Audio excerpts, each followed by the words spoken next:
Can you believe it? 3 days I've gone live this week. I actually kind of been liking this opportunity for me to be able to go live when I'm packing because it gives me the opportunity to kind of like just hang out with you guys. So I know I'm talking to myself right now because I literally just went live and nobody's around. When you come in, I got to tell you about my a story about my cat.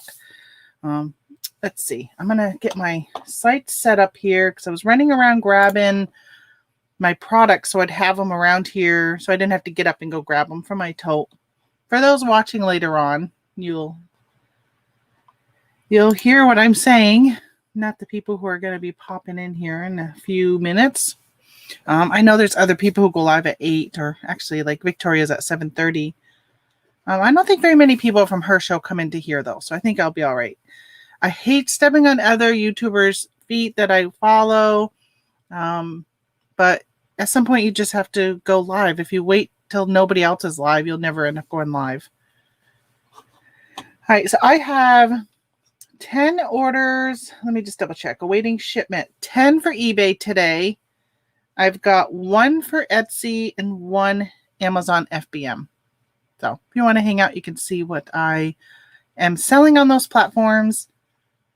What sold. If you want to see what I'm selling, you can just go check out my eBay store and you can see what I'm selling. All right, so this item actually I sold when I was live yesterday. I sold this happy planner. You know what? I'm not going to start with that. I'm going to start with this because it's breakable. So one thing I will tell you is if you do your research and you price your items in a competitive market for what you think they're worth, don't, when you get a lowball offer, or even if it's not lowball, even if it's still somewhat reasonable, but it's not in your price range, don't accept it. Don't accept something subpar. So I had this listed and I got an offer for it yesterday. I don't remember how much the offer was, but I countered. Let me see how much I was asking for it. Let me just look. That way I could tell you how much I was asking versus what I got. So I was asking $44.87 for this. And it's made in Italy. I'll show you guys the bottom so you can see the stamp. I know I got to turn things sideways because that stupid thing. Maybe I should put that on my list of things to do today is go buy a shade for that window. So it has Italy and it says 101. So this is number 101. It is really cute. It's nice. It does have a little chip right here at the top. And I did put that in the listing. I figured if the person wanted to, they could just take some gold paint and paint that. But all right, so I had it for $44.87 based upon comps that I found. And I don't, like I said, I don't remember what their offer was, but I countered $32 and they bought it for $32. So I got to check my messages because I got a few things going on today and tomorrow. So my sister sold some Ivory soap. She had listed some vintage Ivory soap on eBay and sold it. And it's going to a TV show set in New York. So it's pretty. She called me last night to show me it. She was pretty excited. So she's letting my other family members know. So I'm going to package this first because it's the only, I think, breakable item I have. And I don't want to accidentally hit it and knock it over. Trying to think of what to ship this in. I think I'm going to go, let's see what the destination is. I think I'm going to probably just ship it priority, even though it could probably go first class. It's lightweight enough. Yeah, it's going all the way to Texas. So I think I'm going to use my 7x7x6 box and go ahead and just ship it priority because I just would feel safer. Yeah, I had it listed as first class, but it doesn't matter. Let me grab a box right here. Got a box already made for another shipment that ended up not using. And I'm probably going to have to go grab another thing of bubble wrap because look, I don't have much left. Good morning to that one person who's just popped into my feed.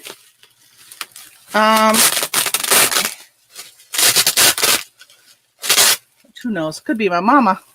Although she usually says hello. So I'm thinking it's probably not her. She wanted to talk to me yesterday, so she kept popping on to see if I was still live. And she's like, I keep looking and you were still live. I'm like, Mom, I was live for like, I think 6 hours, 8 hours. I don't know. It was a long time. But I was excited. I hit my 1,000 subscribers. I wanted to be live when it happened, and it happened, and I was really excited. Thankful for everybody who was hanging around yesterday, came on, supported me through it. Right. Everybody who supported my channel right from the beginning. I might weigh this at some point. Actually, I might weigh this and see if it's still pretty light after I bubble wrap the heck out of it. Maybe I will go first class. I don't know. You know, I feel like maybe I'll just check what the dimensional shipping will be, because if I go priority, it's going all the way to Texas. So by the time I pay first class shipping, which will be $5.66. Hey, thanks, Flippin' Hustler. And thank you for stopping in this morning. And I'll pop this message up. He just says, congratulations on hitting 1K. And I was pretty excited. And then this morning to see I have 1,004 subscribers. So I was hoping I wouldn't wake up and be back down to like 980 because people subscribed and then left. You always lose subscribers on any channel. People will decide that it's not really what's right for them, or I think even YouTube's algorithm, if somebody's not actively coming and watching your channel, I think they automatically will unsubscribe people. All right, I think this, you know, I just feel like I went around this like 4 times already, but I'm going to go around it again, which I got to go get more bubble wrap. I didn't realize I was so low. I'll be right back. I'm going to go grab that.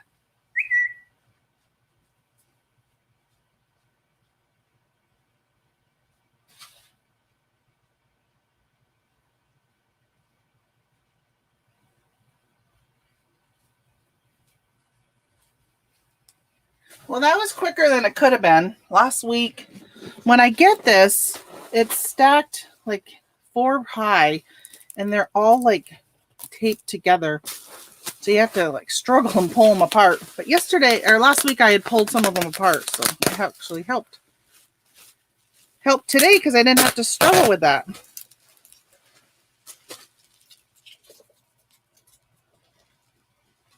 Go away.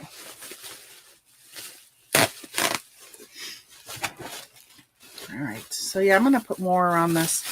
After each video I post, I usually lose a few and gain a few subs. Yeah, I think it's just, you know, I've been doing different types of videos, and some people probably, you know, sometimes people can just watch one of your videos and be like, yeah, it's not really right for me, not realizing you have a whole array of different topics. Like I do Amazon and eBay, and a lot of people are just eBay or just Amazon.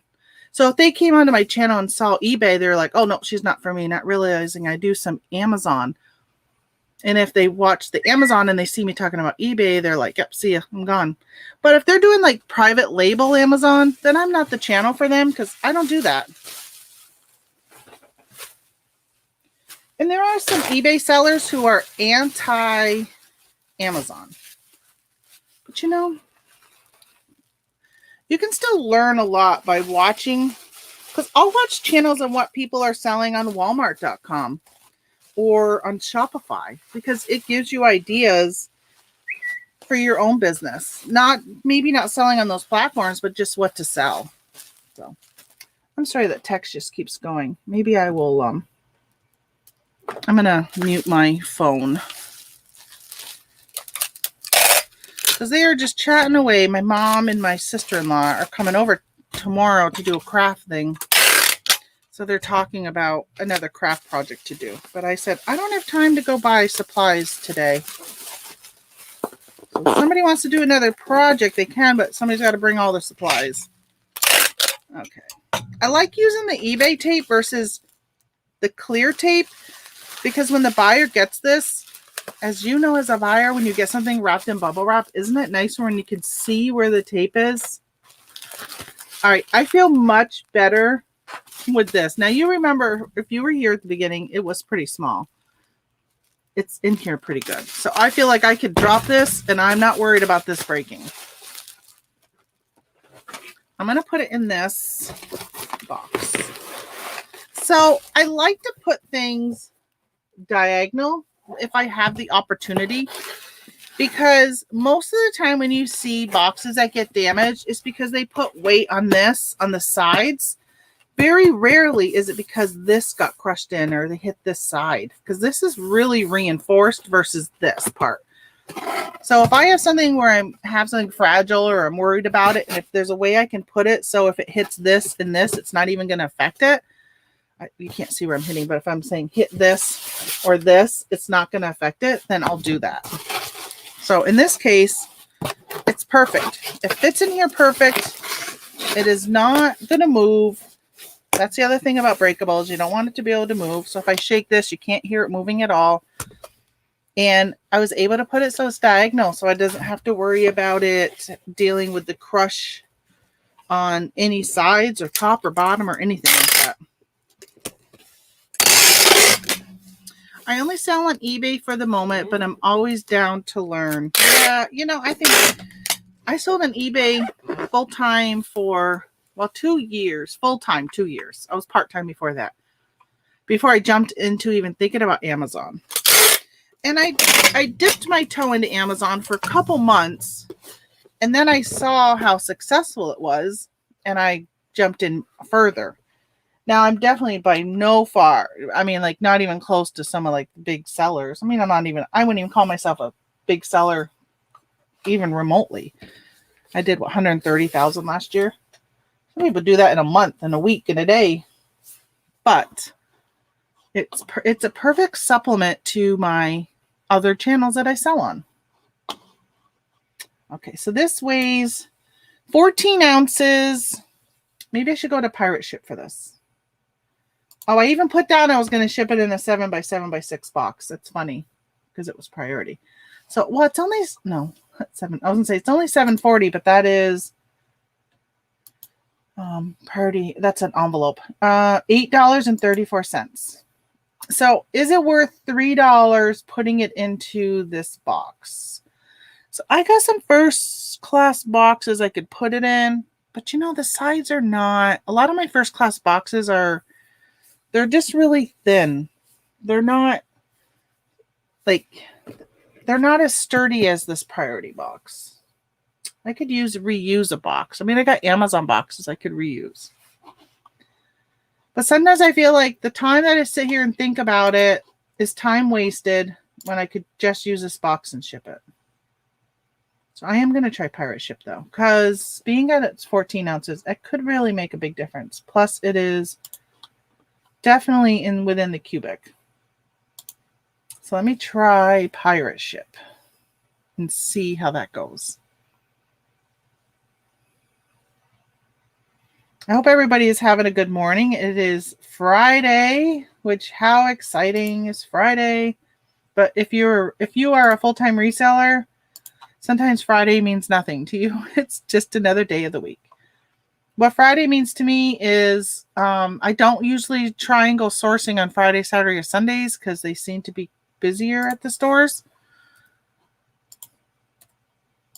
That's the only really difference to me amongst any other day of the week from being a reseller or not a reseller. I don't have children. I guess if I had kids in school, then it might be different. Okay, it's giving me first class. I don't want first class. I want priority mail. Oh, it's $8. So wonder why it's not giving me priority mail cubic. Because it's giving me the $8.34 on pirate ship. I'm noticing that a lot lately. There's just not any savings, even for things that you normally would get cubic. It's not even coming up as, like, a lot of times on pirate ship, it'll say priority mail, and then parentheses, it'll say cubic. All right, I'm just going to go with the $8.34. I'm just going to buy it on eBay. That is unusual why that happens sometimes. I don't know. Oh, I do need to take a picture of my Anybody who hung out with me earlier this week, I have these little stickers that I'll put on my tissue paper when I wrap around something. I'll use it to, it says, thanks for supporting our small business. If you can see this right here. I have to turn it sideways. Thanks for supporting our small business. I'll use that to close the tissue paper. Well, in one of the eBay or Facebook groups I'm on, somebody had said, hey, does anybody use the Dymo 450 label printer for making little labels to put on? And I can't remember what he showed on his. And last night I do, and he wanted to see a picture, but I was upstairs and it was like, I don't know, late. I wasn't down here to take it. So I said I would do that this morning. So I got to take a picture when I wrap it around an item today. I'm going to do that. Sounds like a Dymo. It is my Dymo 4XL. All right, so now I'll do this. So this, I sold this yesterday during my live. I was telling people how I had just sourced this, but I had sourced another one. I had one listed, and then I got another one. So I just went and relisted it yesterday. And what's funny is this one I paid $8 for. The one that sold I had paid $12 for.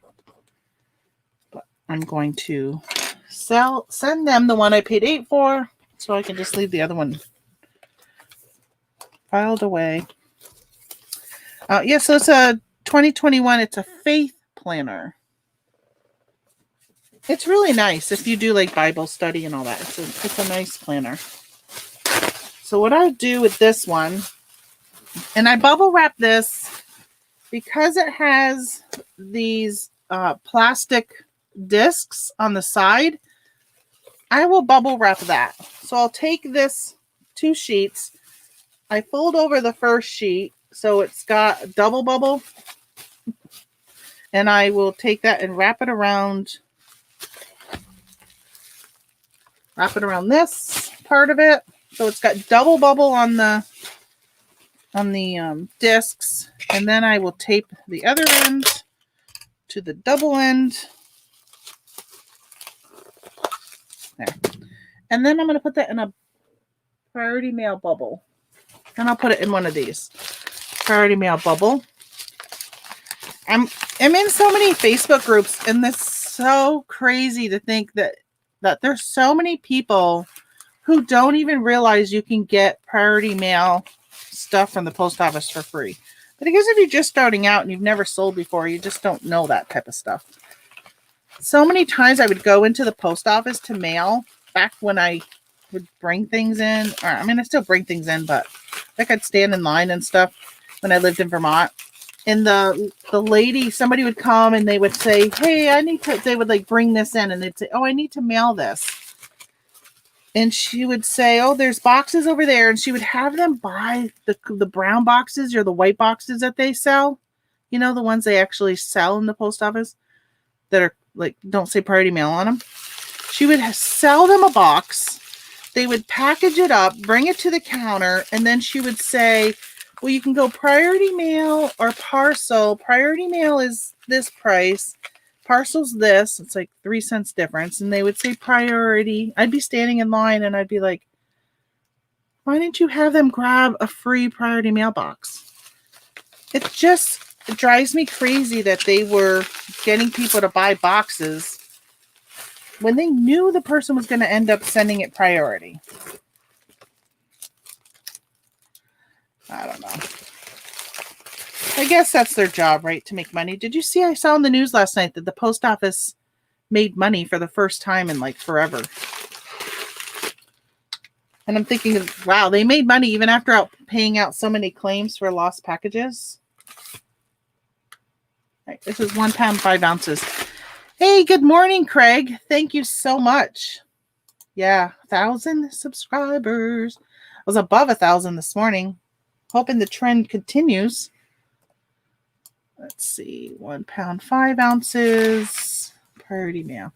Wow, if I went normal priority mail, this would be $10.44. It's only going to Florida. But still $8. I probably could have done it in just a flat rate envelope. but I do like the extra protection on those plastic discs.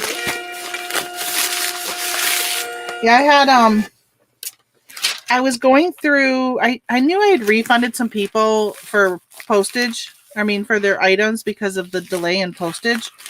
And there was specifically one person I had refunded, and then they got their item like a couple days later, and they offered to pay me, and I said no. They were so good to work with until I finally decided to refund them. They were very patient while we waited like 2 or 3 weeks. And so I said no. Merry Christmas. Keep your item. It was a Christmas item, and I was more than happy to let them have it. And it was a low cost item. And it was like a little nativity scene. It was like a porcelain one, or ceramic or some whatever. I don't know my glasses, but yeah. So they were just really nice. Well, then I had another person who was not nice, was just so mean. They were on Amazon. Well, last night I was like, I wonder if they ever got their item. So I shipped it on, I think it was December 13th. I think I put it in my Discord group. I think it was December 13th. It finally got delivered on January 27th. So they did get it, but I refunded them at like the end of December. It had been like 3 weeks and it hadn't moved, or two or 3 weeks and it hadn't moved. So I refunded them. It was a calendar. They got it. At that point, they probably had gone and bought another calendar, but they never reached out to me and said, hey, I got my item. You want me to pay you? Let's see. So I sold this yesterday. This elf on a shelf. All it is a scarf in the sled. So these items were so hot on Amazon at the end of, like at the beginning of December. As it got closer to Christmas, they weren't as hot, but they were selling pretty quickly. So I had a few left over, and one of them was a return because they actually thought that they were getting the elf with it on Amazon. The listing, I guess, wasn't as clear. So in mine, I made sure it said elf not included. I was able to say that. Hey, good morning, Amy. Oh, good morning, Alyssa. I didn't see you pop in. Amy is my sister who has that maple sugar business. If anybody needs maple syrup, RaymondSugarHouse.com. She told me somebody from yesterday. I mentioned that because I was talking about Amy. She sells on eBay and Amazon and Etsy and stuff. I mentioned her, and every time I mention her, I always throw out her maple sugar business. And she actually got an order yesterday from somebody in my chat. It's funny. These I put on eBay. I had 2 of them. One sold yesterday, and then the person immediately said, oh, can you please cancel? I didn't mean to buy it. So I cancel. I always cancel. I don't argue with the people, so I canceled it. And then I got it. The other one sold like within a half hour. I'm like, that's really weird. But I don't know if this was, let me see. This must have been part of, it was. Okay, so what happened was last night at 6 o'clock, I was listing and I said, I think I'm going to send out some best offers. I haven't done that in a while. So I did a flat, I think it was 15% to everything, almost everything that had watchers. So I sent out 15%, and I mean, I was getting cha-ching, cha-ching, cha-ching. And I literally started laughing to my husband. I'm like, oh my gosh. Like, it was so fast. People were buying them so quickly. There were items that I sold that I had on sale for 30% off, didn't sell them, and I sent out this best offer for 15% off, and people bought them. Both of these sold. Of course, one I canceled, but this one sold through best offer also because they paid $16.09 for it. All right, let's see. How am I going to ship this? Will I be okay putting this into a bubble mailer? I think so. I think I'll be all right. All right, so good morning, JJ and AJ. Hey, AJ, I have a son named AJ. and he loves gaming. So when I see a JJ and AJ Gaming Squad, it always makes me think of my son, who I miss. I don't talk to him nearly enough. Hey, and Jennifer, thank you so much on the congratulations. And again, thank you for sharing on your social media platforms to get people to my show yesterday. Much, much appreciated. 3 ounces. That's it for this one. Let's see, 3 ounces. $3.22. Going to good old Florida. Isn't that weird that somebody would want this in Florida this time of year? It's very weird. My cat accidentally ordered it. I know. I sold something and the girl hadn't paid, and all of a sudden she's like, I got a cancellation request. And I opened it and she goes, I'm selling this exact, I'm sure you guys have done this. I am selling the exact same thing. I thought it was an offer for my items. When I accepted it, didn't realize you were sending me an offer. And I replied and I said, I know exactly what you did. I've never fully done it, but I have almost done it. Because there's times when I'll watch something and next thing I know, I get an offer and I think it's my item. And yeah, I've caught myself from almost buying something I'm selling. So I almost wanted to tell her, because she seemed like she was a new seller. I almost wanted to say, hey, come follow me on YouTube. But I didn't know if that was against eBay terms of service or anything. So I didn't do that. Show them the cardboard trick for bubble wrap. What is the cardboard trick? I don't know what that is. I'm trying to think of what you may have shared with me. But I don't know, Amy, what you're talking about. I'm sure when you tell me, I'll be like, oh, yeah. Okay, now I know what you're saying. But I don't know what your cardboard trick for bubble wrap. I don't know. All right, so I sold this Boston Red Sox. All right. Oh, I should have told you. So that Elf on the Shelf I got at Walmart. RA, retail arbitrage. This is an RA retail arbitrage item. This it's a Red Sox. This was at Walmart on clearance. And make sure there's no price on it. Oh, it says $24.97 on the price tag here. It does say Walmart. Let me see if I can peel that up and do it. It says $24.97. They paid $25 for it. Let me see if I can peel this completely up.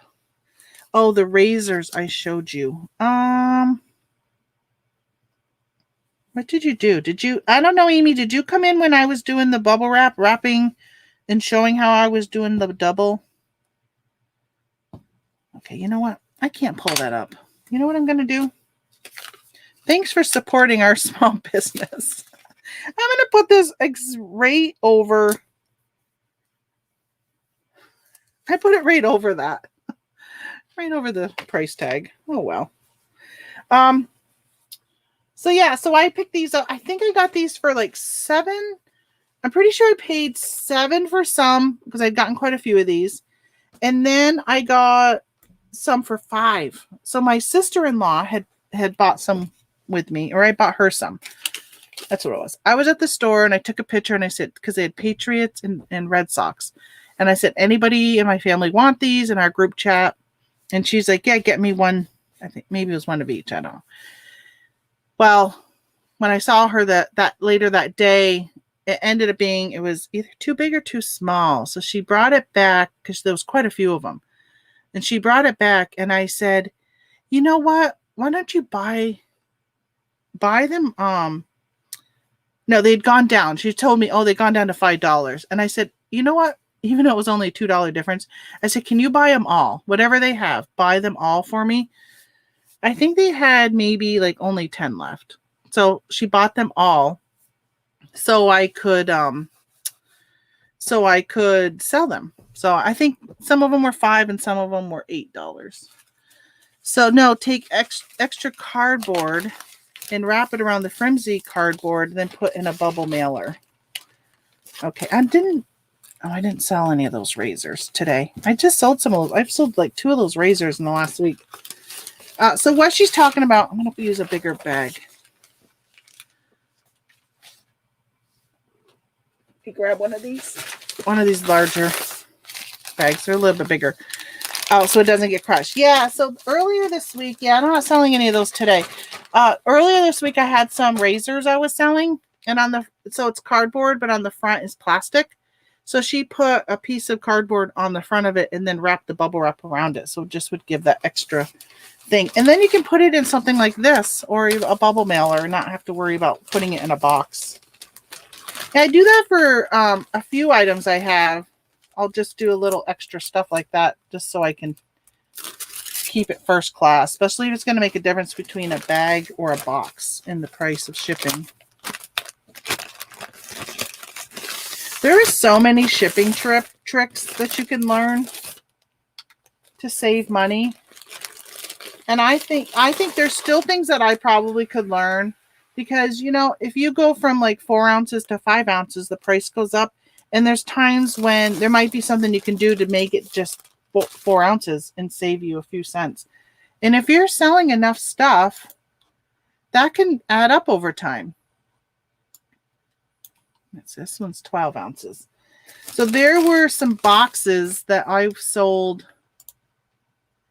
Oh no, what was that I was selling? Oh, the 12-pack of canning lids with the bands this summer. And I had some boxes that I had. They were 8x6x4, and they fit 2 of them fit perfectly in it. And when I would ship it, it was like 15.8 ounces, so I could still go first class. Well, I was mentioning to a friend of mine who was selling these 2, and I'm like, hey, 2 of them fit perfectly into the 8x6x4, so sell the 2-pack because you can make more money, and he still goes first class. And he goes, well, mine aren't. They're like 1.1 1 pound, 1 ounce. And it ended up being that his boxes were of like a thicker variety of box. So first class. And I'm like, I said, I got these boxes. Who do I order my boxes from? I order from so many different places. But these boxes, I love these. Let me see if it says. No, it doesn't say. It doesn't even say 8x6. These aren't even the ones I normally use. These were a different order I did. But they're really, really thin. They're not a thick box. So I like having that for an option for something that I don't need to put it. I don't want to put it in a poly bag. It really should go in a box. But it doesn't need a really thick box. Like it's not a breakable item. Just don't want something really to get crushed. And those lighter ones really, really help. Keep your price down. So I can send it first class versus priority. All right, so I got these. All right, so these I got at Kohl's, which, again, you can't see because of my window. But this is the price tag. Oh, maybe you can see a little bit. See, it says $12. And if I go over here, see, it says Kohl's at the top right there. I got these at Kohl's. I think it may have been Black Friday or close to it, maybe Cyber Monday. And I had ordered a ton of them because they were on clearance. And it's the Baby Yoda Grogu from The Mandalorian. I knew he was going to be popular. So I've been buying so much. I got another Grogu thing I'm sending off today. Let me find this. Oh, this was my Amazon order. Let's see. I got to open up Amazon. This was my Amazon FBM order. As you know, most of my FBM stuff, I sent it all in. I don't do very much. These slippers sold for $20. I paid $6 for them at Kohl's. So I knew paying $6 that I could probably sell these. I was thinking for like, I don't know, $15 to $18 on eBay. I don't know how much I ended up selling them for, but they're wicked light. They're really light, and they don't need anything but a poly bag. I don't need to put them. Oh, wait a minute. I got to take the price off because I paid $12.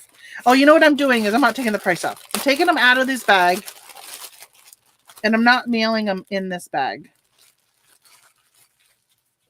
That takes away, no taking away stickers or anything like that. I got little bags. Just because people are used to buying, when you get stuff from Amazon, you're used to having it always be in a bag because we have to polybag. If I was mailing this FBA, I would have to polybag it. So I will put this in a poly bag. If I was selling this on eBay, I'd probably just wrap it in tissue and send it. I'll re-polybag it, pop it in here. Yeah, not bad. $20 for this that I paid $6 for. Let's see. Yeah, they're really lightweight. 2.4 ounces. Hey, good morning, Joanne. Got to go to work. Love your videos. Don't forget to hit the thumbs up and subscribe if you haven't. Have a great day. Thank you so much, Amy, for stopping in and listening to me while you drive to work. I love this mug. I got it from a friend. Look. Isn't that cute? Since I say reselling coffee, or what do I say? Morning resellers coffee with Tamara. This is my... I got to at least drink coffee a couple times. All right, so I'm going to buy my shipping. So Amazon's pretty simple to buy shipping, 3 ounces. It remembers it from last time I shipped. Ship. Which I really like. Same with like Pirate Ship. We'll remember if you ship the same items, it remembers the dimensions and all that. If you do like multi items and if you ship more than one. This is going to Pickerington, Ohio. Nice name. Nice name. All right, so that was my FBM. All right, what am I going to grab next? Okay, yesterday I was talking about getting ungated in different brands in which you buy. Well, I had gotten ungated in Adidas. This is what I bought to get ungated in Adidas. And they were on sale at this place I got them on. I'm going to see if I don't remember if I put them on Amazon or not.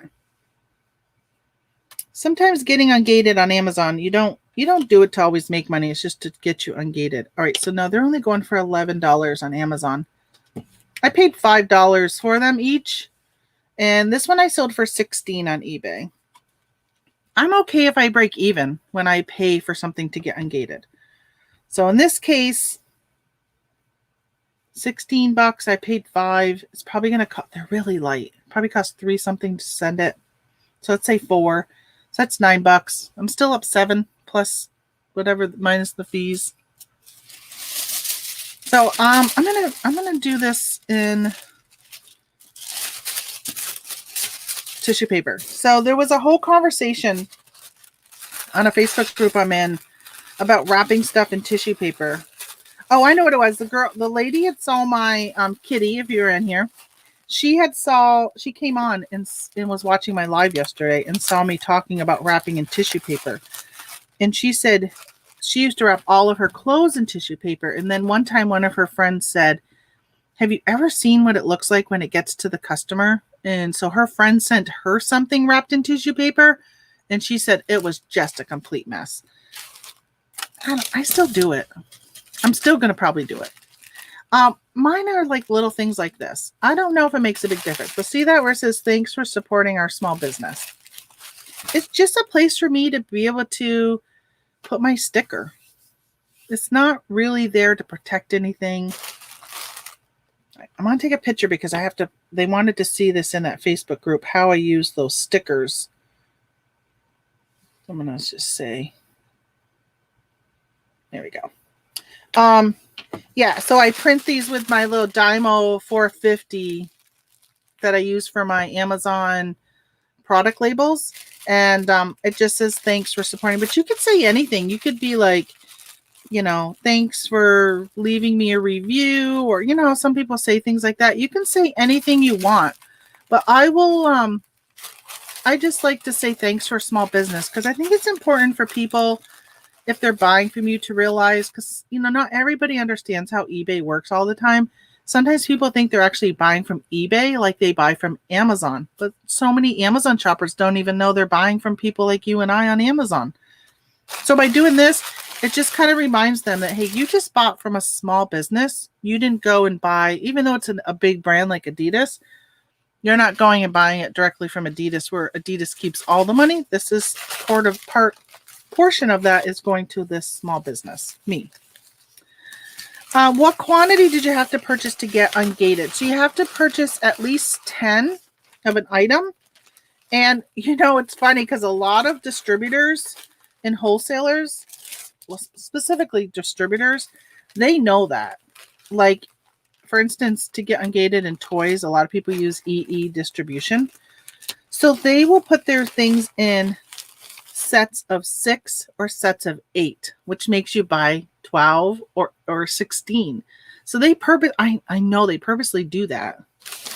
Maybe not purposely, because when I do buy the Funko items from them, they do come in a box where they perfectly fit in 6, and it does say Funko on the back box on the back. So maybe it is how they get it from their distributor or from Funko. I guess maybe they buy directly from Funko. I don't know, but it is how they get it.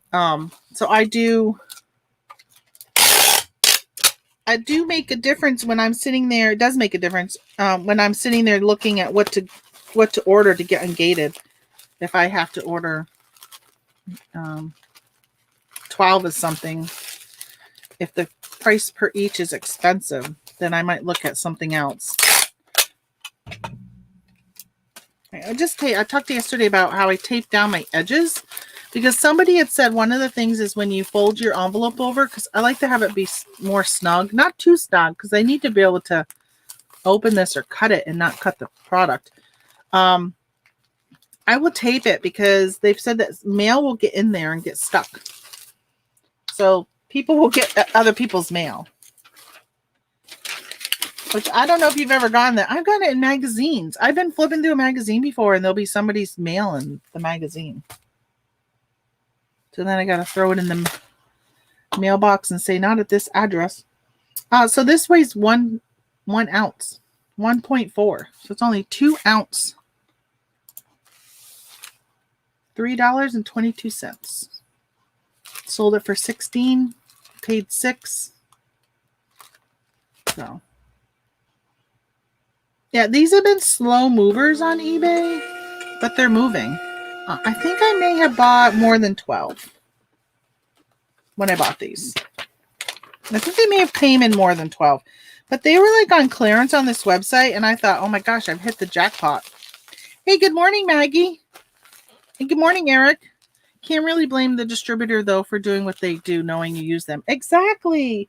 You know, like EE distribution, they know that's what we do. They have, a lot of people have posted on because I have a video on getting ungated in toys, and they're like, and they say, well, I read in EE distribution, you have to buy like $3,000 worth or something like that. And I'm like, every year in order to keep your account. I don't know if I spent that. I don't think I spend that every year, and they haven't closed my account. But I said, you know, if your main purpose is just to get ungated and stuff, then who cares? Most likely you're going to get ungated and everything you need to through them throughout the year. And a year later, you're probably not going to order from them again. Most of their items are not that profitable.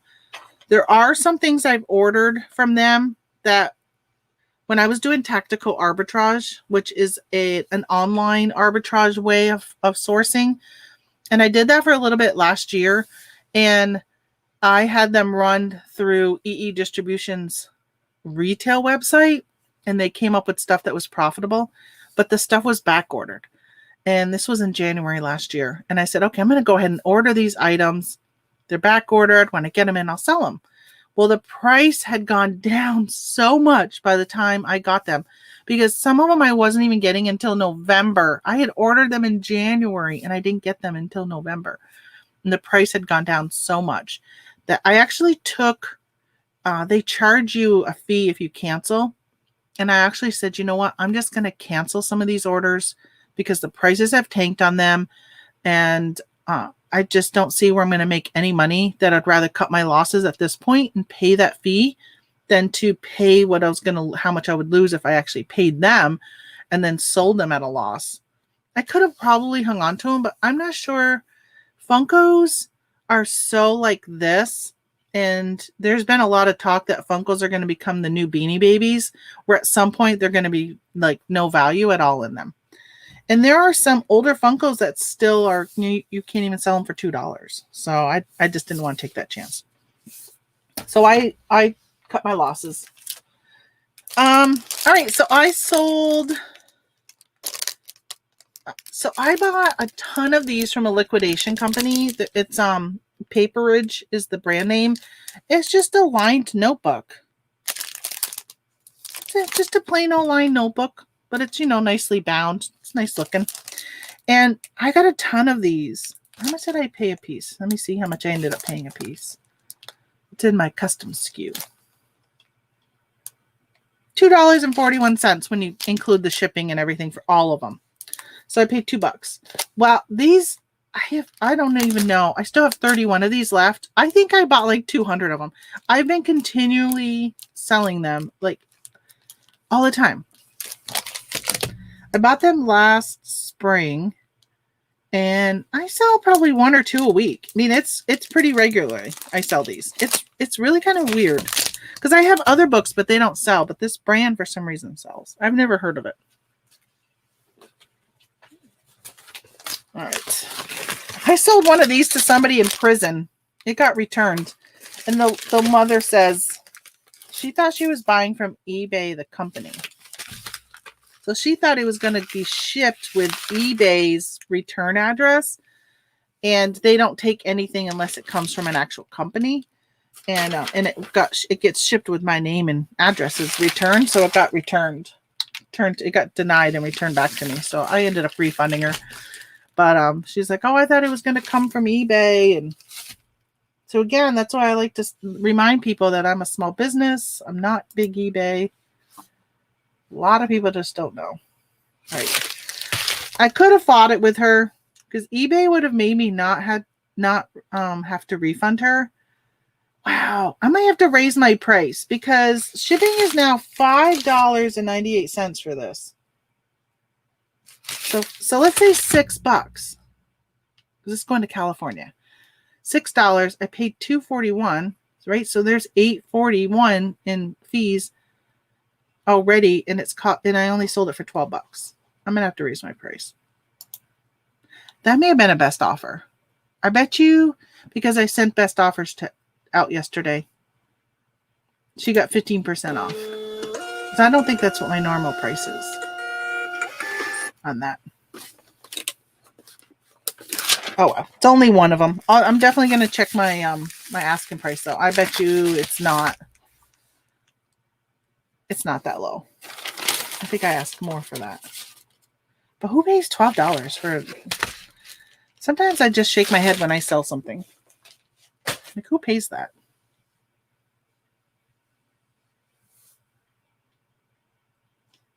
I hit the wrong thing. I got to get back to the right screen.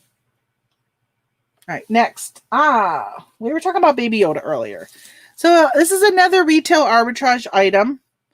I got this. I think they were $7.88 at Walmart.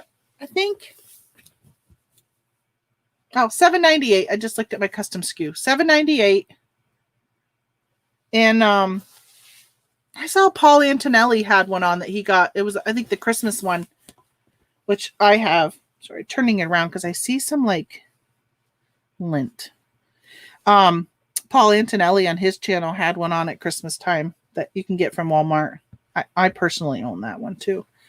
But I bought these because I'm like, these are going to be popular. These are going to sell out. Someone's going to want a Mandalorian t-shirt. And where are they going to look for it? eBay. So I bought a few of these. I think I only picked up like maybe 4 or 5 of each size. Paid $7.98. This one sold for $17.88. So not a huge profit. But, I mean, there's no prep. Simple. Honestly, all I did was my listing is just this graphic. I didn't even show the whole t-shirt, which probably could be a negative. But I listed it because I had all the sizes and I didn't want to sit there and take all the different pictures. And I've had no issues for the ones I've sold. I only got one left. One left of this medium. Nobody's complained yet. So I guess they're happy that they didn't get to see the whole t-shirt. But it's a t-shirt. So yeah, this is a good thing going out.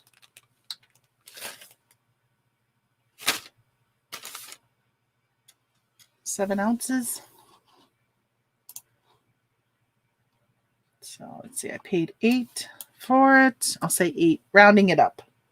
Oops, I gotta round this up. Speaking of rounding up, I gotta round up my ounces. $3.85 to ship it. Going to Arizona. Yeah, so you probably only make about $4 on each of these. So no, it's not a big money maker. But it's all about quantity. So if I can do one listing and then have 10 items on it, first of all, you only pay one insertion fee for multi-quantity listing. So it's easy. Nice and easy. I love easy. All right.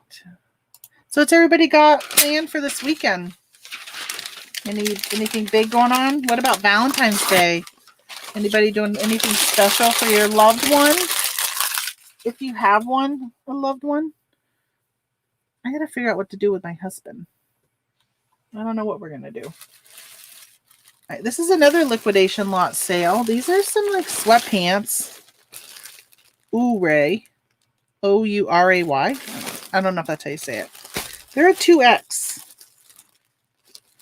These were like oddball items. I'd gotten a bunch of NBA and NCAA items, and I had a few like oddball items in them. These were part of it. Plus, I had that Beachbody. Last week I was talking about Beachbody. I had sold some Beachbody sweatpants, and I was really worried about them because I know the Beachbody video tapes or the workout tapes and stuff, they get viraled all the time. So I was hoping to, this might be, I'm going to weigh it. Before I put it in an envelope, yeah, it's over a pound. So many times I put something in an envelope and then I realized it should have gone priority and I've just wasted one of my envelopes. I'm going to see if I can stuff this into this. It is a very thick sweatpant and it's a 2X. I don't know if it's going to fit. Let's roll this sucker up. Because sometimes when you roll stuff, you can roll it like a burrito. Let's see if it'll fit. If not, I'll try pirate ship and do a bag. I got the priority mail, just Tyvek bags. I'll go that route. Sometimes it's too long. Even if I roll it, I might fit widthwise, but not lengthwise. This might... Ooh, this is going to be tough. Okay. I got to give it all my body weight here to push down. I hope they're careful when they open it because it's right against it. So if they use scissors, they could cut the product. So when I get how many of you have gotten returns because somebody says, oh, there's a hole in it. There's a cut in it. I've gotten that before where somebody was cutting this and they cut the fabric and they say that I sent it with the defect. Sometimes I will put a note on here. Like I'll print a label that says use caution when opening. Like you wouldn't think you would have to say that people are smarter. No, we have dumb buyers. Sometimes people are not very smart. 1.4. Priority mail. It's going to Minnesota. It would have cost $8.85 if it went regular priority mail. So I'm going to save 85 cents. By shoving it in this flat rate, I might put a tape across the top of it. They say you can put one tape when you're using flat rate items.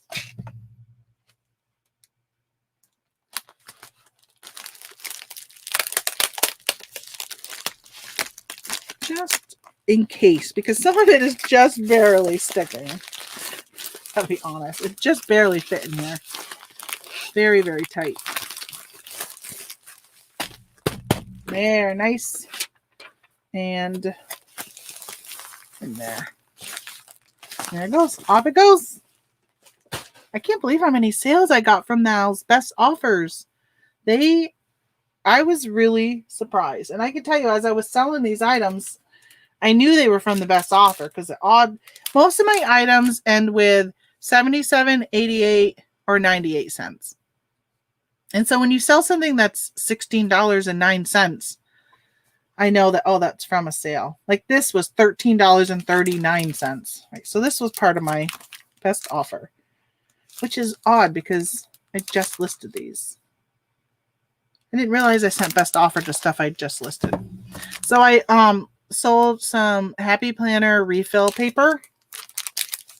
And I don't have how much I put in this. You know why? Is I can't find my receipt and the stuff I listed last week. I got to go back in and put my cost of goods. So I'm going to have to remember to add that to this. I think it was only like $2.47, I think was what most of these were. Yeah, so $2.47, I sold it for $13. Yeah, it's a bummer that I didn't get it in there before I sold it, because now I don't have it easily available for me when I go to do my accounting. Which I got to work on that today. I want to finish my accounting and finish the listings of pictures I took yesterday, because I have. So I'll see if I can show you guys. All right, so over here, see that tote right there? So what I do is I'll sit here and I'll take a bunch of pictures. And by the way, that's for the cat to lay in. I'll take a bunch of pictures and I will put them in a tote, and then I'll label that tote. So that tote was J5, I think. And so then actually at night I'll sit upstairs and I'll list from it, and I'll know everything is in J5. All right, I forgot how much this weighed. 8 ounces. And so that's pretty much what I'll do. I'll take pictures of a whole tote, and then I'll list that tote. And it might take me 2 or 3 days to list the tote, and then I'll take a picture of another tote. And I just kind of keep going through that. Although there were some items that I did take a picture of. Like I listed 2 games. I had a Pokemon Monopoly game that during my inventory I came across, but it was no longer listed. I don't know how that happened. Of course, I never know how that happened because it would have never been put away unless it was listed. But I pulled it out and I was looking up the comps on those yesterday. Did I list it last night? I think I listed it last night, $80. Used game, but it's complete. It has all the little Monopoly figures. And right now, Monopoly is so big. So it's like perfect timing for me to have realized that it was never listed. Thankfully, it didn't sell when it probably was originally listed a year ago, because Pokemon wasn't as big as it is right now. So I think the value of even those type of things are going up. I sold, I had some Pokemon games that were my son's. They were in one was a red box and one was a black box, and I had like little Pokemon figurines all over it. It was like a longer game box. I got some good money for those. When he decided he didn't want them anymore, and I had just started selling on eBay, those were some of the items I put on there and sold them really well. Don't pass up Pokemon stuff. All right. I think I only have one thing left. No, I got 2 things left. I did sell this. All right. So, we talk about Veros a lot. And if you're on Amazon, you'll get IP claims, is what they call them there, trademark infringements, whatever. And so I had listed this blender bottle. I had gotten a ton of these on clearance at Bed Bath & Beyond. I paid $2.84 for this. That includes my tax. So I had gotten a bunch of these, and I'd put them on. I sent most of them into Amazon. They must have not have had this colorway on it, so I put it on eBay. Well, I was getting threatening letters from Blender Bottle continually telling me I'm not an authorized seller. Where did you buy it? If you want to become one, fill this out. Well, I never did. I never filled out. I never replied to their emails. It wasn't from their lawyer. It was just an email, not a letter in the mail. It was all this stuff. And it was just like, nah, I'm going to wait till you go to the next level before I pull it. So I sold this. I was actually really glad because I think this is the last one. I think I have one green one left. I think. But this has been listed. Let me see how long this has been listed. It's been listed for a while. Yeah, October of 2019. They never followed through on any of their threats. I wish I had some of the... I'm going to see if I have a 12 by 6 box. This would be perfect. I think I might have one over here, but I think I may have used it. I really need to use my coupon and buy more boxes. Oh my gosh. I think I do have one. Yes, look at these 12 by 6 boxes. I think this is my last one. This is going to fit perfect. Oh my gosh. You have no idea how excited I am that I got this, because as soon as I sold it, I thought, when am I going to ship that in? I don't think I have any more of those size boxes left. I probably should order some of these in just generic sizes. Y'all are being really quiet. Nobody has said anything for like 15 minutes. Hope you're all working hard. Hopefully you're all packaging your orders and you had a good night of sales. Isn't that weird for Thursday night? I know it was best offer because this sold best offer. $16.59 is what this sold for. And how much was I asking for that originally? It's really interesting that I was asking $19.52. That's weird. I was asking $19.52. Oh, I never end anything with 52. It's weird that with their tax, it came out to $17.98. Like that's what I would have listed something for, $17.98. But yeah, so $16.59. I'm happy to get this out of here and not have to worry about maybe getting another letter from Blender Bottle. So I've seen these on clearance before recently, and I passed them by. I think it was at TJ Maxx. And I didn't even bother scanning them, or I'm like, no, I'm not even going to deal with it. So once I get an IP letter or Vero, it wasn't like an official Vero through eBay, but whenever I get any of those threatening emails, I usually would just sell out of what I got and just won't source it again. And that's pretty much what I'll do with this. I just won't source it again. I haven't had my coffee yet. Hey, good morning, Tracy. My sister says thank you so much, by the way. She sent me a message and told me you'd ordered some of her syrup products, maple products. All right. Just because I don't want to have to get up and go, I'm going to just use bubble wrap, but I normally would put the bigger air bubbles in here to keep this from moving so much. But they're over there. I don't have any next to my desk anymore. I ran out.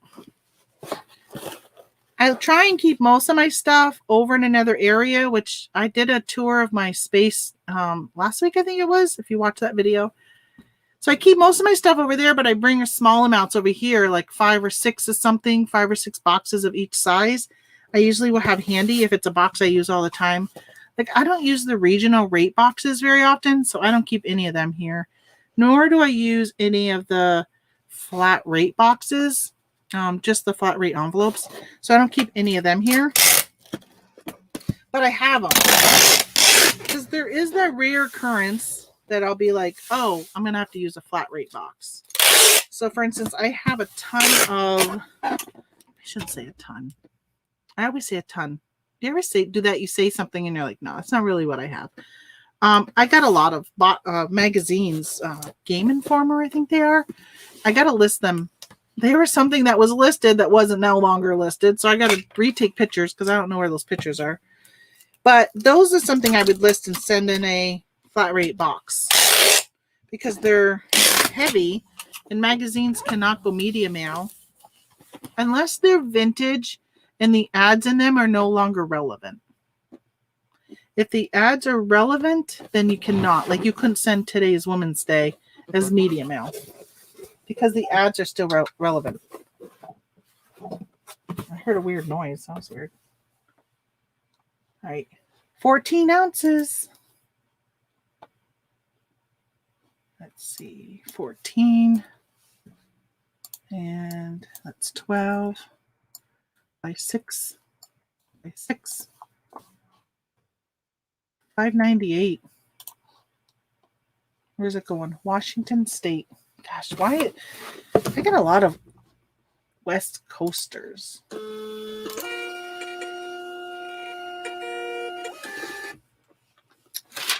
All right. Yeah, I saw you got the sampler. My sister's maple business, man, I wish she was here to say, but she like quadrupled her sales. I mean, like her sales just flew last year. She has a ton of repeat buyers because people try her product and they really, especially she's got maple candy. And if you've ever had maple candy, if you buy it at the store, it's like they're like dried out sugar. It's like crystallized. So when you eat it, it's trying to think if there's anything else that's similar to it if you've never had it. But it's really like gritty, if that's the word I'm trying to say. That's what most maple candy is like. But if you have my sister's maple candy, they're shaped like maples, and they're tiny. You put them in your mouth and they just melt in your mouth. Oh my God, they're cream. They're so good. They're really good. She makes maple caramels, I don't know if she does maple popcorn anymore, but maple peanuts. I love her maple peanuts. If you like flavored peanuts, like if you ever go and get those, like there's some that you can buy in the store that have flavorings on them. She makes them with maple. They're really good. And then what else does she have? Oh, maple cream. You can use that like on your pancakes or French toast. You can use that instead of even putting maple syrup. I have a girlfriend who uses it. Like if you're making muffins and you could just put some of that maple cream on it, it's almost like a butter, and eat that. Oh my God, it's so good. Oh my God, it's making me hungry. Thinking about, okay, this I sold on Etsy, so I can't use that bubble. I was going to put it in one of those eBay bubble mailers, but it's an Etsy sale. That's all I got left is my Etsy sale. Yeah, so her stuff is so good. So good. And I'm not saying that just because she's my sister. If you've never had, so many people think that maple syrup is made in the fall when the trees change colors. It's not. It's made in the springtime, like at the end of this month. It'll start, hopefully, the sap usually starts flowing at the end of the month. So what it is during the winter, the sap freezes and it concentrates. And then when it starts to warm up here, the maple sap will start to drip from the tree. So you poke a hole in the tree, you got your spout, your spigot, or whatever it's called, and you catch it. So she's got it. She's got a whole operation. So she's got lines and stuff that catch hers. But we do it to our back. We make our own for our own personal use. We made a little tiny thing of it last year. Last year was our first year. This year we're going to make a little bit more. But it takes so long. It takes so long to boil that down to make it into syrup. So many gallons. I don't even remember the numbers. So many gallons. I have a video on here where she came on and she talked about making maple syrup in her Etsy store because she was the first Etsy maple syrup seller on Etsy. Let me see. Somebody asked for her store. Let me put in Raymond Sugar House. I think if you go to RaymondSugarHouse.com, I'm pretty sure it goes right to her Etsy store. I'm waiting for it to go. She goes by Vermont Maple on Etsy. But they got the whole, like if you're ever in Vermont, if you're ever over near White River Junction in Vermont or in New Hampshire, it's right across the border. She's right on the border of New Hampshire and Vermont. She does tours of her facility and stuff. It's really interesting to watch, to see how it's made if you've never seen how maple syrup is made. But it takes so much sap to make 1 gallon of syrup. All right. Where did I use my other? Did I throw that away? I'm looking for my other, thank you for shopping from our small business. Okay, it finally went. This is a link to her store. She paid somebody to do a website for her. I mean, like, paid a lot of money. And her website came out really, really nice. Well, then the person abandoned her, like, within a year. And then said, oh, if you want to, she like moved platforms or whatever. And she said, oh, if you want to come to my new thing and you want me to do anything, you have to pay like another like fee or whatever. Like, that is ridiculous. She never gave her the files or anything so she could take it and go to another hosting and all that. Really disappointing to see that she got screwed over. Okay. And I was a local person too, like not even like a big company, somebody local in her area. So yeah, she's got a great business. She's done very good. They really, really enjoy it. They probably could quit their jobs and just do it full time. So on Etsy, I forgot to show you guys. So I sold, this is, if you were watching yesterday, I was selling some sticker books that are, see how thick they are? They're really big. They're called the Mega. Make sure there's no price tag on it. They're called the Mega sticker books. So I sold this. I'm pretty sure. I better look because I bet you this is an international order. Actually, I'm going to check and see my sister's store. How many sales does she have? Yeah, 6,151. I'm looking. It doesn't say how long she's been on there. Normally it will say how long somebody has been selling on Etsy, and hers doesn't say that. That's interesting because she's been on there for a really long time. Really long time. All right, Etsy orders. So I got a thing this morning that's, oh, Maryland. Huh. So I got a thing this morning. I've never gotten it before on Etsy. It said, let me tell you what it said.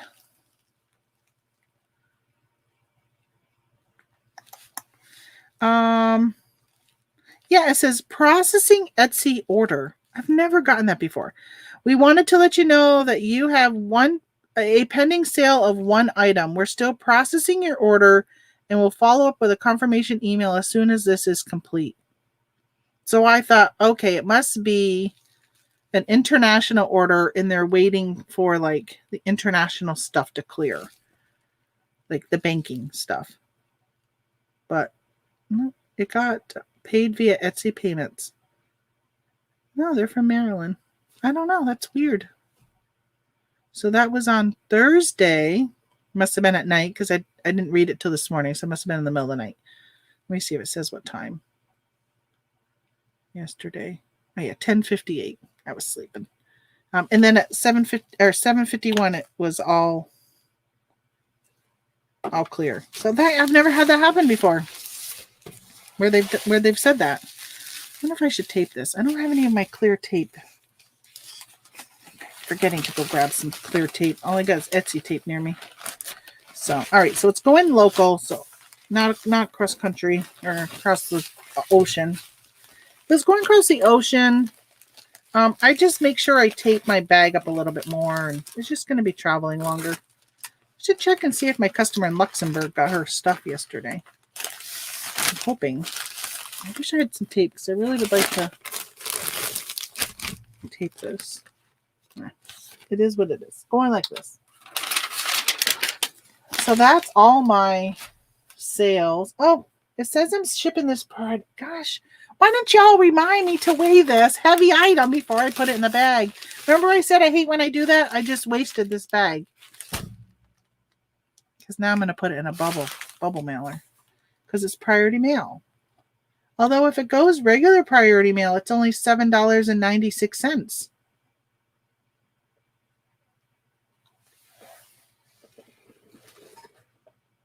That's cheaper than a bubble mailer.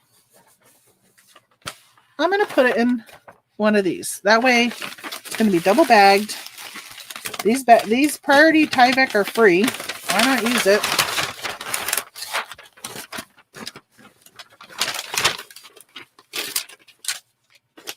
Actually, let me put the dimensions of this in because it might change how much it is. it might change how much this is when I put the dimensions in. 15 by, oh no, I put in 15 by 12. $7.96. Think it's cheaper on Pirate Ship? Let's try it. I don't think so. How can you beat $7.96? I'm going to look in here. Who's it going to? That's a different name. Etahe. That's her first name. Ethe? I don't even know. Come on, Pirate Ship. You're very slow today. There we go. All right. A bag. Envelope. 15 by 12. 1 pound. This actually was 1.6. Get rates. $7.96. All right. Let's buy it from Etsy. Purchase. Print shipping. Yeah, that's cheaper than going flat rate. Awesome. Only 4-cent savings. If I didn't have these Tyvek, I probably would have just put it in the poly. In the bubble mailer ones. So there's that. Not too bad for today, folks. Want to see my pile? There's my pile down there. That's what I packaged. Not bad. I had 12 on eBay. I think it was 12. Etsy. So 12, 13, only 14 orders. But 14 orders for me right now is very good because my sales have been falling. Let's see. Nothing sold on Posh. Let's check my offers. Make sure I didn't miss any. Because I don't think I've checked Posh for a couple of days now. Oh, I had an offer. It expired. Oh, I wouldn't have accepted it because she's offering me what I paid for it. Whoops. I guess I should have checked that 2 days ago. It expired. All right.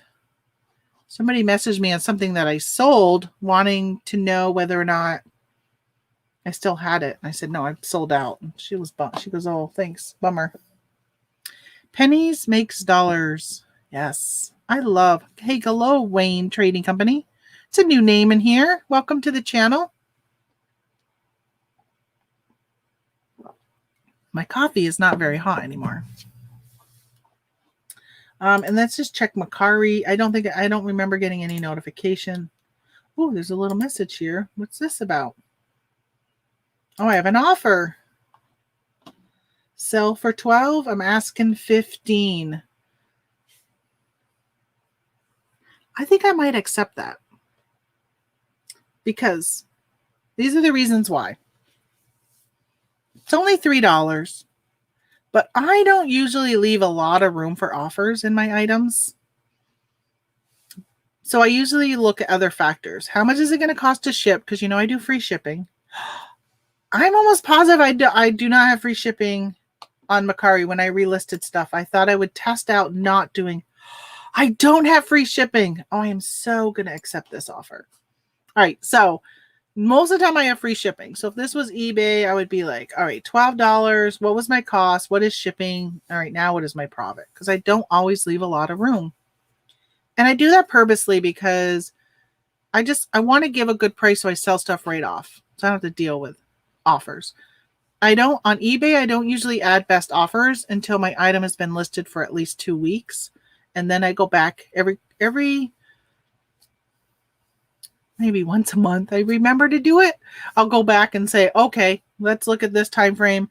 I'll highlight all of those and do a bulk edit and say add best offer. Most of the time, my stuff will sell within those 2 weeks, so I don't really have to worry about it. I shouldn't say most of the time, a lot of the time.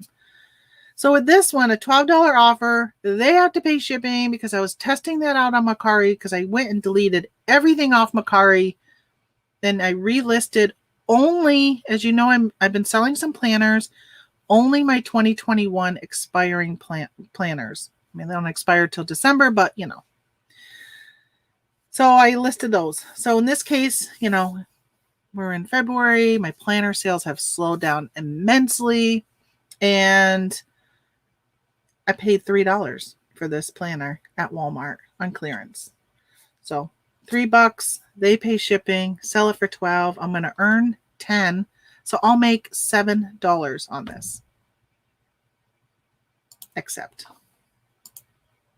Let's hope their payment goes through right. Oh, I said, let's hope their payment goes through. I can package it and ship it.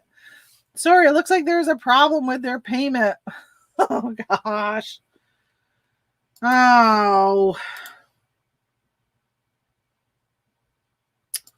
Wow.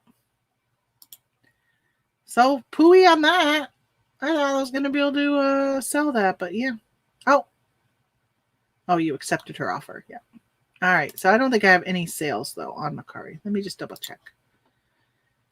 I'm trying to decide what I want to relist on Mercari. How much time and effort do I want to put into Mercari? My sales were okay there, but they weren't great. And same with Poshmark. So I've been kind of thinking, all right, maybe I'll just list these planners. Then at the end of February, I'll just take all of those planners off and then just list another group of stuff. And then I'll take those off and then list another. Like, I'll just keep doing that instead of just putting everything there. Even when you're cross-listing, it takes time. Even though you have, like, I use a program and it makes it a little easier to cross-list, but it still takes time to cross-list. It's not as easy as Bonanza, where you just literally click a button once and everything is from eBay is now on Bonanza's website, and I don't have to do anything with it until something sells, which I should check and see if I sold anything on Bonanza. I don't think so. I don't think so from yesterday. No. Bonanza, the sales are slow, but most of my traffic is driven from Google on Bonanza, I think. So when something's a really hot item, I seem to start to sell those items really fast on Bonanza.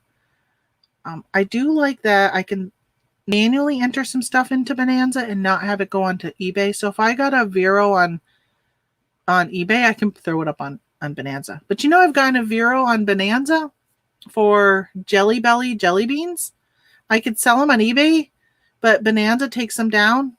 And Washington Redskins items, Bonanza won't let me sell. If you ever had to drop a marketplace, it would be Mercari. It's very slow for me. That is so true. It's really slow. And maybe I just don't sell the right items. Maybe it's I usually list them for the same price as eBay. I was doing free shipping on Mercari. A lot of people, I belong to some Facebook groups, or used to. I haven't joined the Mercari one since I lost my Facebook account. I haven't gone back to them. But before, when I lost my Facebook account, I belonged to Mercari groups, and they were talking all the time about how they would buy from Mercari, and people would get stuff that weighed 3 pounds, and somebody put first class postage on it. And you hear that over and over and over again. And it's hard to compete with somebody who either, number one, doesn't really know how to ship correctly, or number two, is cheating the system. And if they're not getting caught, if you're selling something, somebody was saying the other day they got something, it was media mail, it had gotten opened, and I can't remember what they bought, but it was definitely not media, but the post office had opened it. So when they got to the post office, they had to pay like $9 to get it. And they were saying how they were kind of frustrated, and they went back to the seller and said, hey, you owe me this money. I paid for it. And they had paid like $11 in shipping originally to the seller, but the seller only paid media mail. But if you are somebody who likes to cheat and steal, you can sit here and I could have shipped out every single one of those packages today, media mail, and taken my chances of how many are actually going to get opened and get checked. Obviously, if it's a t-shirt, you can tell it's not media. But if I'm selling something that could easily, like that sticker book, that could easily have been, if you feel it, it feels like a book. So I could have put media mail on that and sent it.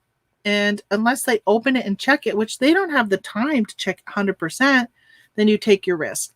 So if you're going to save $6, right? So it was at $9, and if the person may have paid $3 for media mail to ship it, and that person had to pay $9 to pick it up because of the difference. If they can save $9 in shipping these items out and take a chance, you could, I mean, if you get caught every once in a while, oh well, you just pay that $9. It's honestly, it's worth it if you want to cheat. I don't do that. As you see, I don't do it. I pay and do things correctly. I'm not a rule breaker. I just don't feel right about it. Like, I feel like karma will come back and bite you in the butt someday. I belong to this Yahoo group back when Yahoo groups were popular. It was a very active Yahoo group that I was running, and we were selling and trading stuff. There was a girl on there. Her name was Crystal, and she ended up getting in trouble with the post office. She ended up leaving the group, so I don't know like what really happened to her. Like if she just got fined, if she had to do jail time. But somehow she figured out a way to print postage. It was back when printing postage was so new, very, very new. It was like maybe 96, 97 time frame, maybe. So even before eBay, like eBay hadn't even really fully taken hold yet. Well, she was printing postage, and she was able to continue to use that same postage that she'd printed for one package on all of her packages. So she was never buying postage and sending stuff out. Well, somehow the post office caught up to her and she got in trouble. I don't know what happened to her, though. I should look. I'm going to Google her name right now.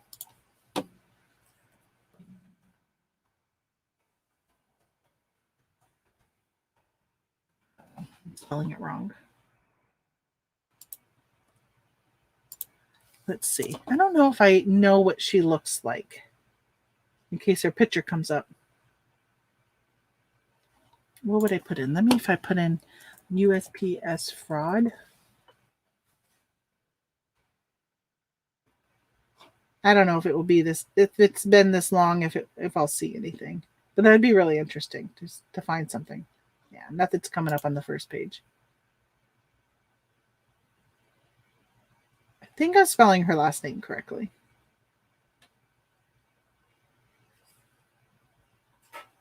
No, I don't see anything. Oh, wait a minute. Oh, no, that's not. That's Crystal Lundenberg. That's not her.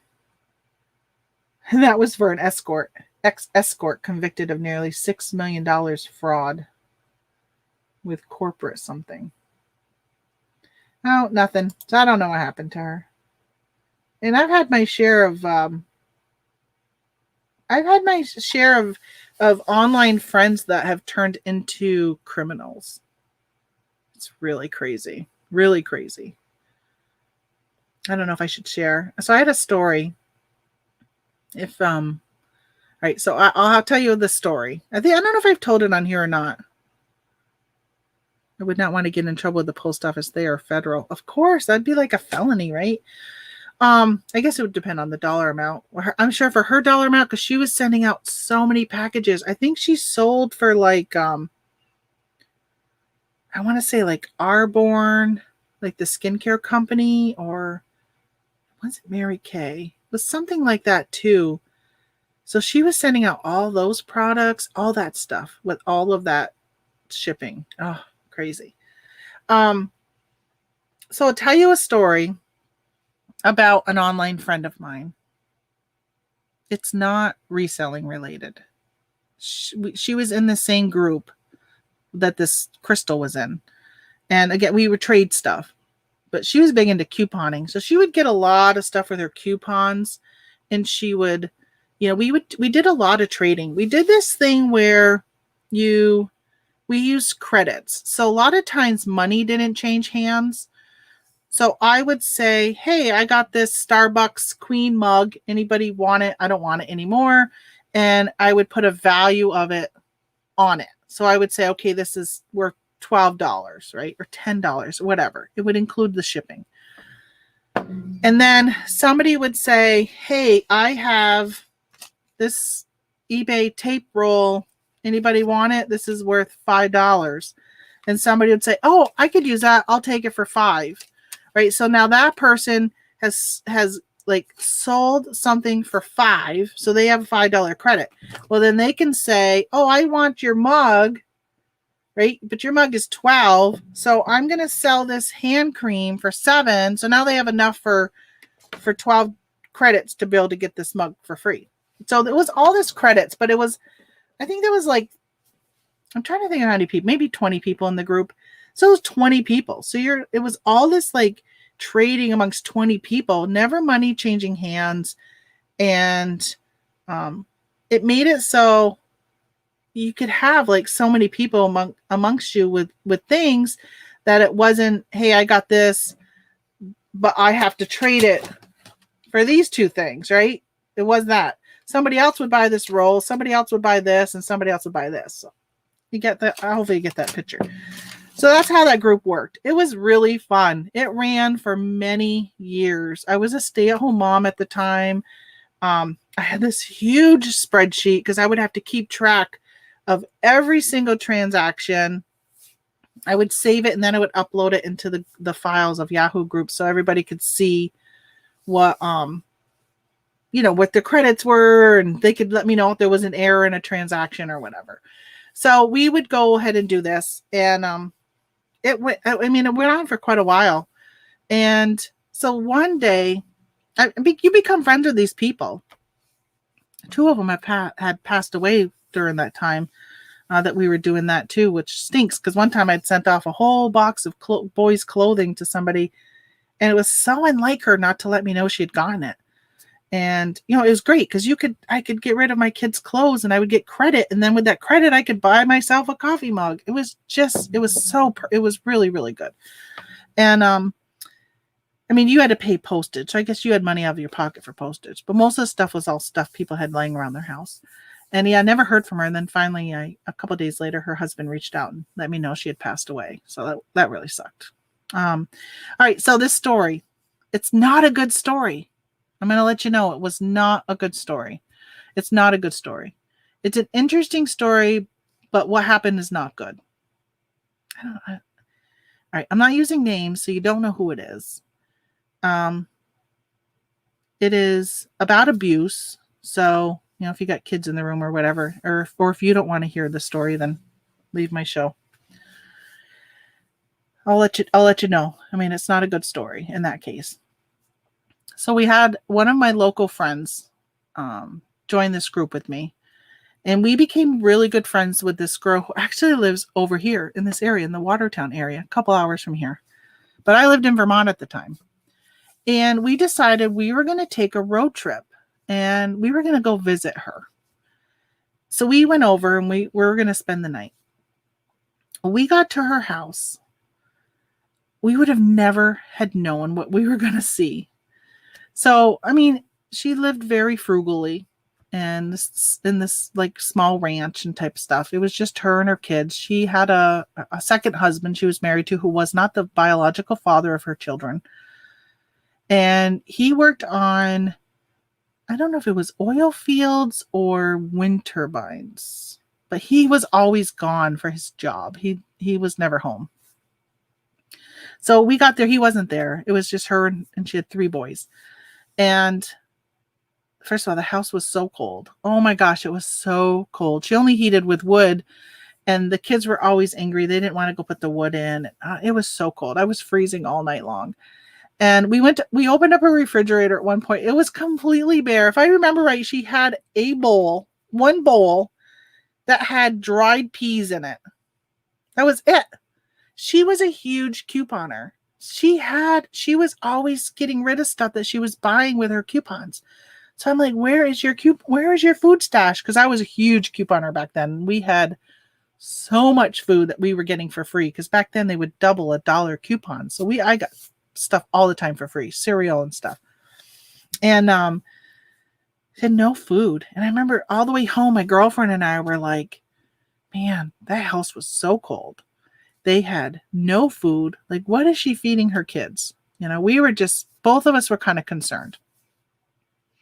So I don't know how much time had passed, maybe a few months or so. And I was talking on the phone to my was it my girlfriend, or maybe we're doing a 3-way call with her, with this girl. I can't remember exactly the details of how this got into my knowledge. I don't know if we were on the phone or my girlfriend had told me this, but all right, this is the really bad part. Really bad. This girl that we went and visited had admitted that she had sex with her son. Yeah, hopefully your mouths are like, what? So she admitted that she had with her oldest son. And then she had made a comment that her 12-year-old he wasn't big enough yet for her to have it with him. What in the heck do you do with that information? I heard that. Oh my God, I'm getting goosebumps now thinking about it. I was just like, oh my gosh, what the heck? It was her and her husband with her son. So we can imagine, what would you do? I immediately looked up the DCF phone number for her area and called them and reported her. They raided her house that night. She got arrested, thrown in jail. They took the kids away. And of course, her 3 kids ended up somewhere else. They put out her oldest son at this point was now 21, but she was telling me this had happened like a few years ago. So it hadn't happened recently. So her son was now an adult. Her oldest son that this had happened to. He took custody of the other 2 kids. And she went to jail, and there was a warrant for her husband's arrest out, and he was in California at the time for his job. So as long as they wouldn't pay to extradite him. So as long as he stayed in California, he never got arrested. He never did any time for it. So she spent a pretty big amount of time in jail. I think it was like 18 months. But they found like a bunch of pornography and stuff on her computer. I didn't get obviously all the details, but I got enough for me to know them. I was just so thankful I had called. It was a really hard decision. I mean, how do you do that to a friend? But how could she have even, like, the fact that she shared that with us, like, that she didn't even realize it was, like, not that I would ever do something like that. Oh my gosh, it grosses me out to think about. But if I did something that I knew was so illegal, I probably would never tell anybody. But the fact that you would tell a friend, that you would end up telling a friend, and we were like online friends. We weren't like best friends. I don't know. It was really bad. Well, I ended up calling her. When I heard she got out of jail, I didn't know if she knew who had ratted on her. Obviously, she should have known. I mean, she told us, and that night she gets arrested. But I was really fearful of her taking revenge or doing anything. Like, I was really fearful of her. And I don't even know what got into me to reach out to her when I've heard she was out of jail. Because I kept asking, it was like, I don't know, it wasn't a social worker. I don't know who it was, but I kept wanting to know, like, when she was going to be released. And her father had passed when she was in jail. So she was really angry about that she was in jail and wasn't able to deal with her, be there for her father's funeral and stuff. But yeah, I often wonder about those kids, because every time I go to Watertown, I drive through that town, and I'm always like, wonder what the kids are up to, what their lives are like. I hope they got counseling.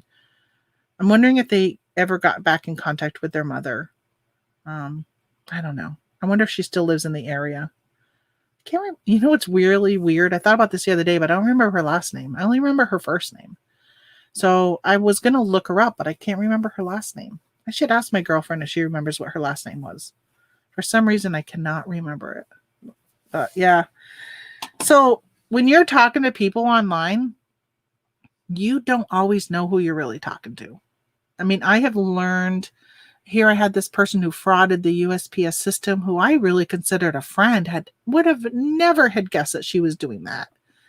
And then to be friends for like 3 years with this other woman, go visit her house. And even that experience was enough for me to be like, wow, like, she is either like really poor. Like, why didn't she let us know she needed help with money or whatever?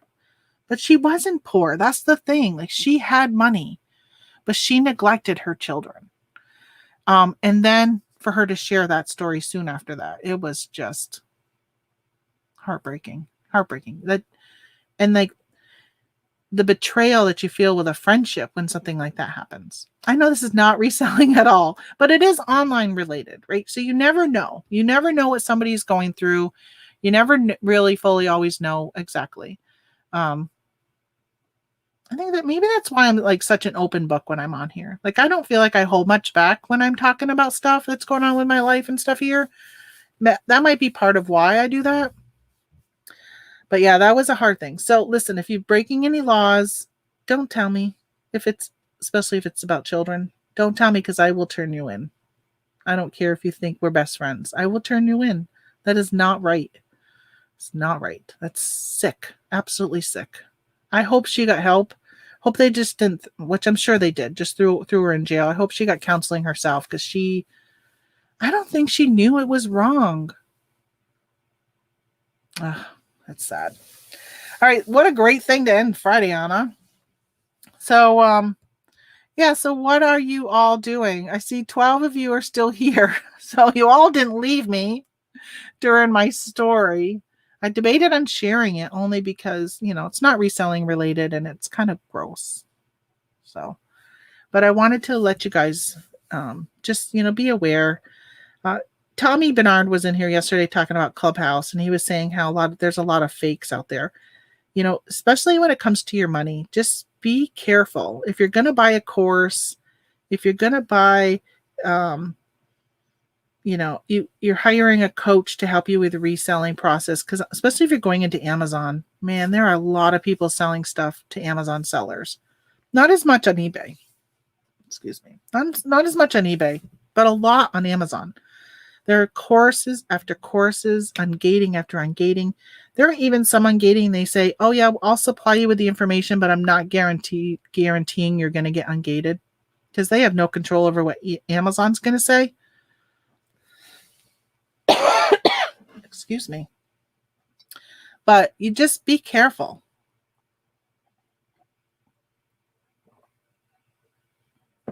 I know when it comes to ungating, I was saying it yesterday, just hang out in YouTube long enough. Most of the time you'll find, or hang out, build a network of friends, and you'll get the information that you need without having to pay for it. You just have to build that network. I don't really talk about my Discord group very often.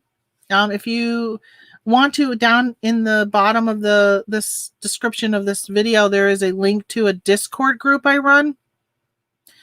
If you want to join, it's similar to like a Facebook group. Once I lost my Facebook account and my Facebook group, I have no control over. That's on there, Yellow Brick Road Reselling. I have no control over that group.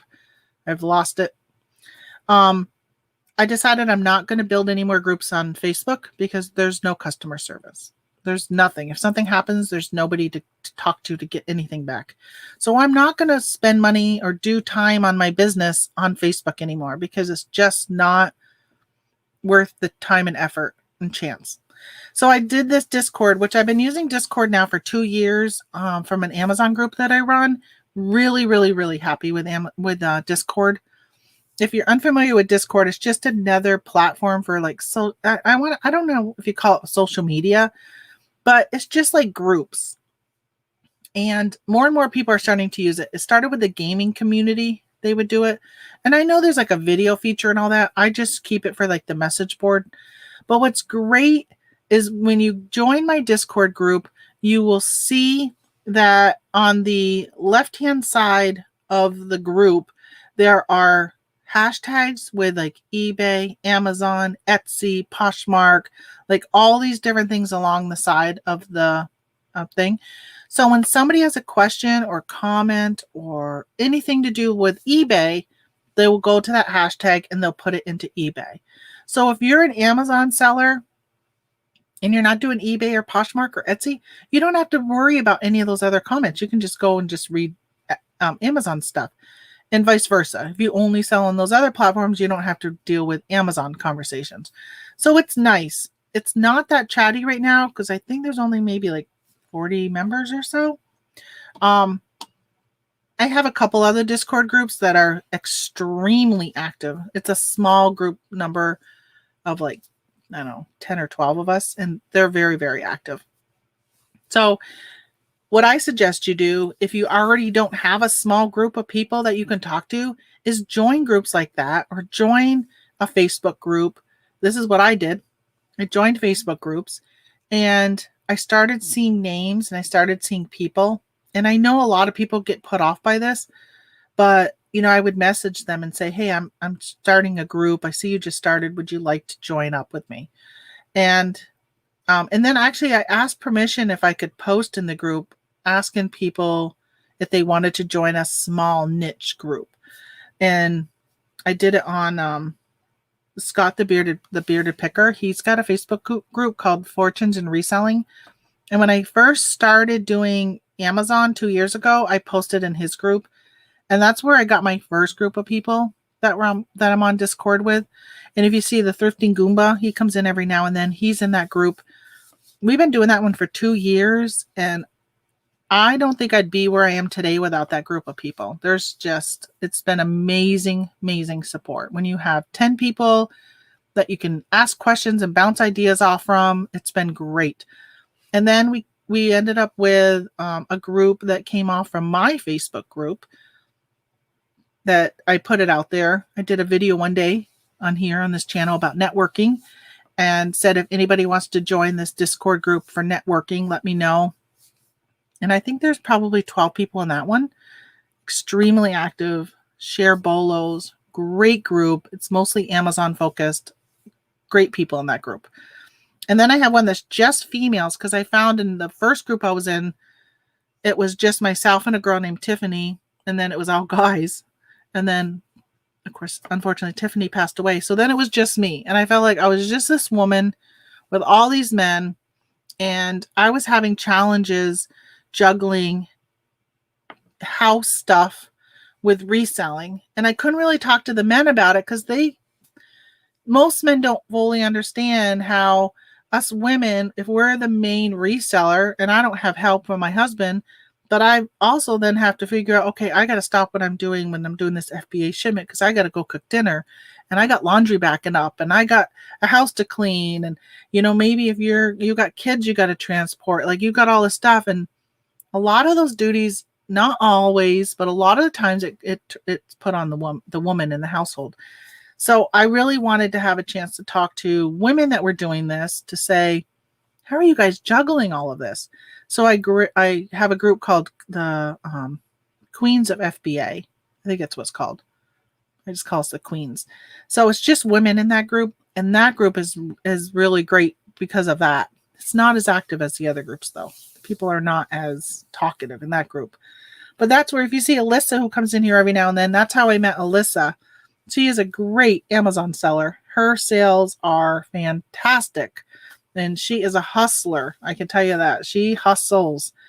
And and then I have a lot of people who cross over into all the other groups. But yeah, so if you want to join that Discord group, come on in, ask questions. It is a great place for you to kind of, just kind of network with other people. And I think it is really good when you can create friendships and have that go-to person.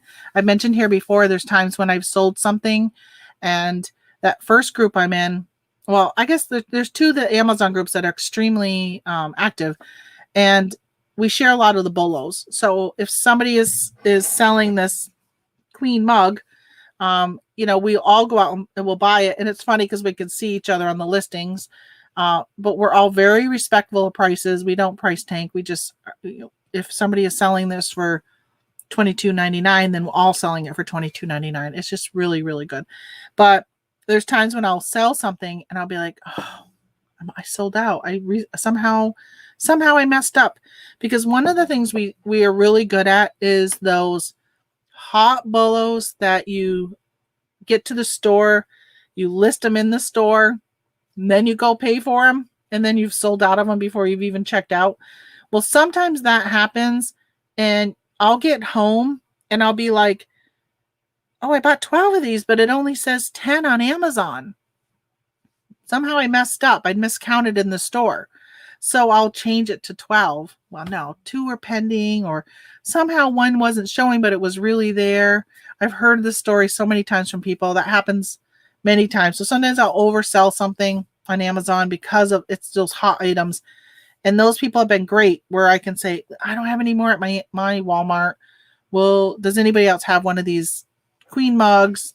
Obviously, they don't sell this at Starbucks. They don't sell that at Walmart. But, and somebody will say, Michael's done it for me. He said, yeah, I've got one, and he mailed it to my customer, and then I've done it for him. So it's nice when you have that network of people that you can do that to, and you can trust that they're really going to mail it and all that. So that's worked out really, really well, having that network for that type of stuff. So, yeah, so check that out if you want to, of course. I think that's all I really have to say today. I've been on for almost 2 hours. I can't believe it took me almost 2 hours to pack. Well, probably a lot less, probably only an hour and a half, because I was chatting about other stuff. I was going to go to my mom's this afternoon, but she said, you don't have to come over if you don't want to. And I thought, okay, that's great, because I'm not going to come over, because I've got other stuff I really need to get done, because I ended up going on a sourcing trip all day. Yesterday, I was sitting here chatting with you guys for so long that I didn't end up getting some stuff done that I really wanted to get done. So I want to get my accounting done today. I've got to get my accounting done today. I really want to get my taxes filed. Well, wait a minute. I shouldn't say that. I want to get my taxes done so I know exactly how much I'm going to owe Uncle Sam to pay in April, because I'm not going to pay ahead of time. But I need to get it all figured out, because I know I owe taxes, because I never paid quarterly taxes this year or last year, and I have an income. I have a good income, so I got to deal with that. I'm gonna have to start doing quarterly taxes. I got to start reading up on that, figuring out how I do that. I think the government's probably going to start making me after this year do it. 2020 was a great year for online sales for most people. If it was not a good year for you and you were selling all year, then you probably should reevaluate your business model, because man, sales were booming. So many people were buying online. Did you take a pic of the gnomes? Oh, I didn't, Jeanette. I was going to go over and do it. So I was supposed to go over Wednesday, but we decided to go shopping in Watertown on Wednesday. So we did an all-day thrifting, because it's a 2.5 hour drive to Watertown. So we ended up doing that on Wednesday. And then yesterday she had a doctor's appointment and I was going live. So today I was going to go over. Yeah, but she's like, don't bother coming over.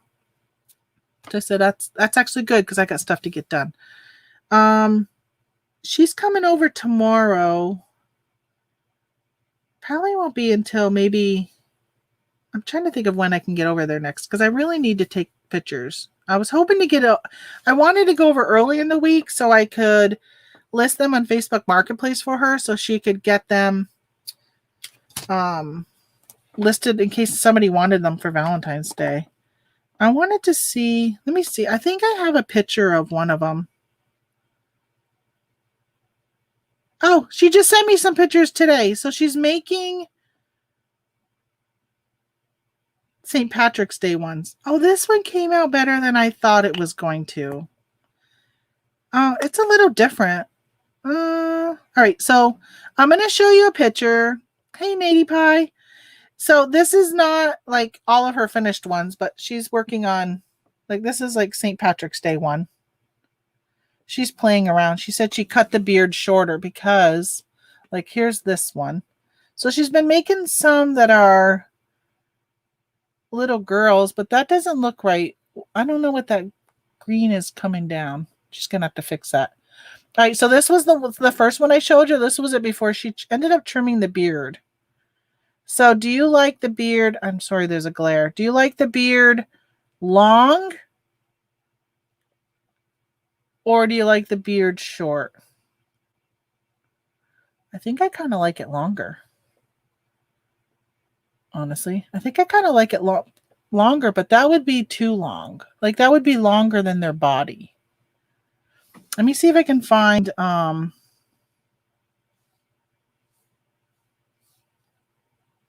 me see. There was some other ones. I think I showed you guys. This is what we're making tomorrow. don't know if I showed you. We're making these signs tomorrow. Let's say hello. Which that reminds me, I got to paint that black strip today. Hopefully it comes out. I don't know. I'm trying some new stuff. I got a Cricut I bought in November and never even took it out of the box yet. I was thinking about selling it because I bought a few of them and sold them because I heard they were a big thing. So I sold them during Christmas. Oh, so here's one. These are so cute. So these are little girls. She thought she would make some little girl ones. Isn't it cute? Look at it. It's holding like a little bunny in its hands. It's got arms coming out. It's holding little bunny. It's really, really cute. And then, oh, she's got my dad's picture in the background. All right, let me see. I thought she shared more than one with me.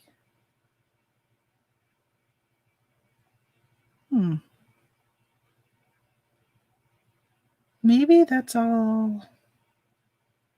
That might be all she actually sent me a picture of, because then I went to her house. Her dining room table is covered with these gnomes. She's got so many. Here's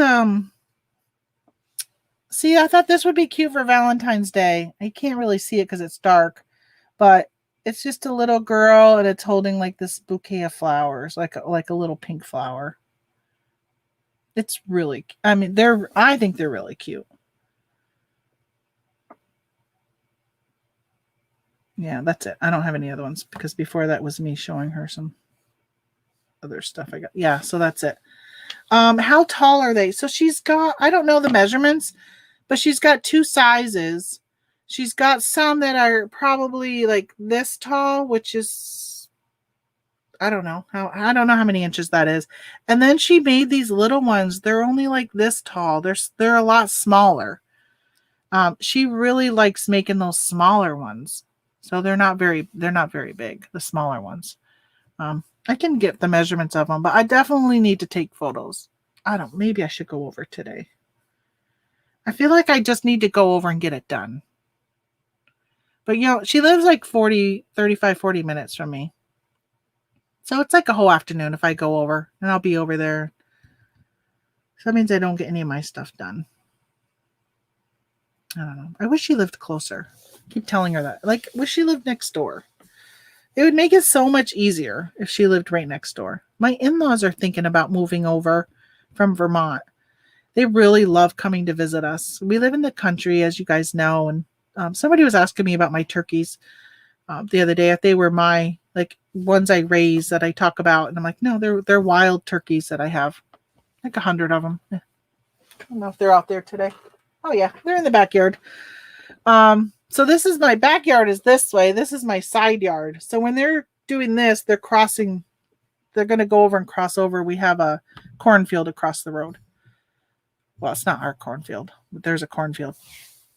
So, but my in-laws love to come because they live in the city and they love to come here, and it's so quiet. Like, they're constantly listening to cars and just busy where they live. So here it's just quiet and what you get to see. My father-in-law loves to go outdoors and just tinker around with whatever. And at his house, there's just not much left to tinker with. So he's just always bored trying to find something to do. So they'll come over and watch. We took a trip in September. Used to be worried about what to do with my cats when we would go away. If I was going to go sourcing, I would only go for like one night and make sure I came home because I have cats. Well, now they're like, hey, just let us know. We'll come over. So they've stayed here for 2 weeks at a time so we could take off and go do some Jeep trips with our Jeep. So next summer, they're going to come over for probably a month because I think we're going to hit the road for probably a month and go to Colorado and Utah and hit Black Bear Pass and Moab. Just some Jeep stuff. And so they want to come over, and my husband was talking to his dad and saying, hey, there's this house for sale, but it was like 30 minutes away from here in another town. And he goes, if I'm going to move over there, I want to be close to you. Like the whole point is for them to be close. Even a half hour doesn't seem like a lot, but if I want to just run over and give my mom something, like a half hour, right? I mean, it's 35 minutes for me to drive to her house and then 35 minutes back. Like that's over an hour just to go bring her something. So I don't just go bring her something.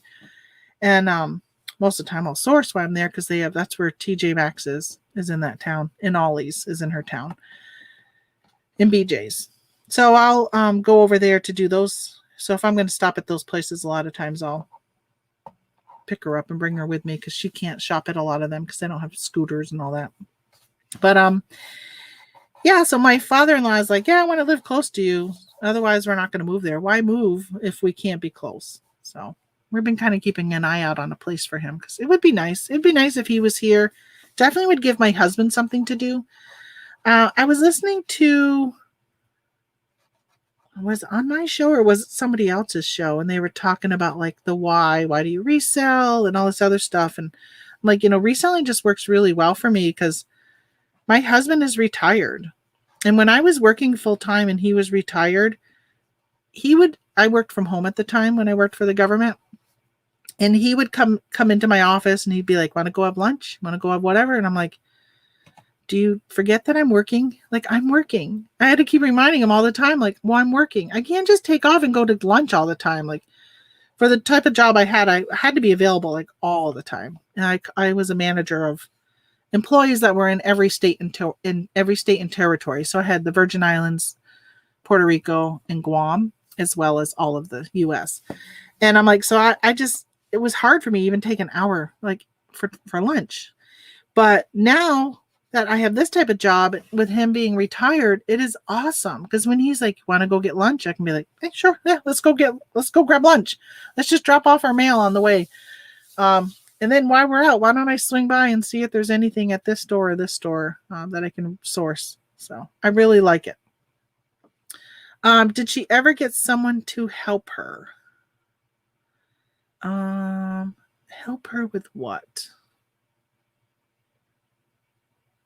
I don't know. Help her with cleaning her house because that's what she needs is someone to come and help clean her house. She has a really hard time. Even though she has a really small house, my mom, she really needs help with cleaning her house. I don't want to do it. And she's got the funds to pay somebody. And we live in a very, very depressed area that there are so many people that would be willing to get paid under the table to come and clean your house for a low amount. You could pay somebody $10 an hour. And her house is so small that they could get that done within 2 hours with no problem at all. 2 hours. No problem. She has a 1-bedroom, very small house. It's like we call it her tiny house. It's not a tiny house, but it's small. And so it wouldn't take them long to go and just clean her bathroom, vacuum through, mop, change her bed, those types of things. Because she has a hard time with like even just changing her bed. She walks with a walker, is in a wheelchair when we go shopping. So just simple things like that. And I keep telling her, just hire somebody.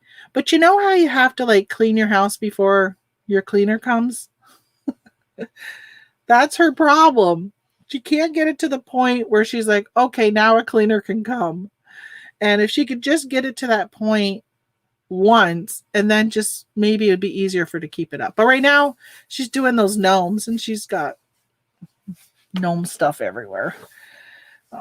But of course, with COVID, nobody comes and visits her. Nobody's at her house but me, or my siblings if they stop over. But they live in Vermont, and right now it is against Vermont rules to travel outside of the state unless you quarantine yourself for 2 weeks when you get back. So my siblings and stuff haven't really been coming over because they would have to quarantine themselves. So it's just me. Yeah. I feel like a horrible daughter because I don't go over and like clean her house and all that, but I hate cleaning. I'd rather pay somebody. I would pay somebody to go and clean her house, but she's got to let somebody in her house to clean it. And I sound like that, but her house isn't that bad. her house is not like a hoarder's home that you walk in and you got stuff all over. Like her house, I could go in her house and probably get it all clean in an hour. It's not bad.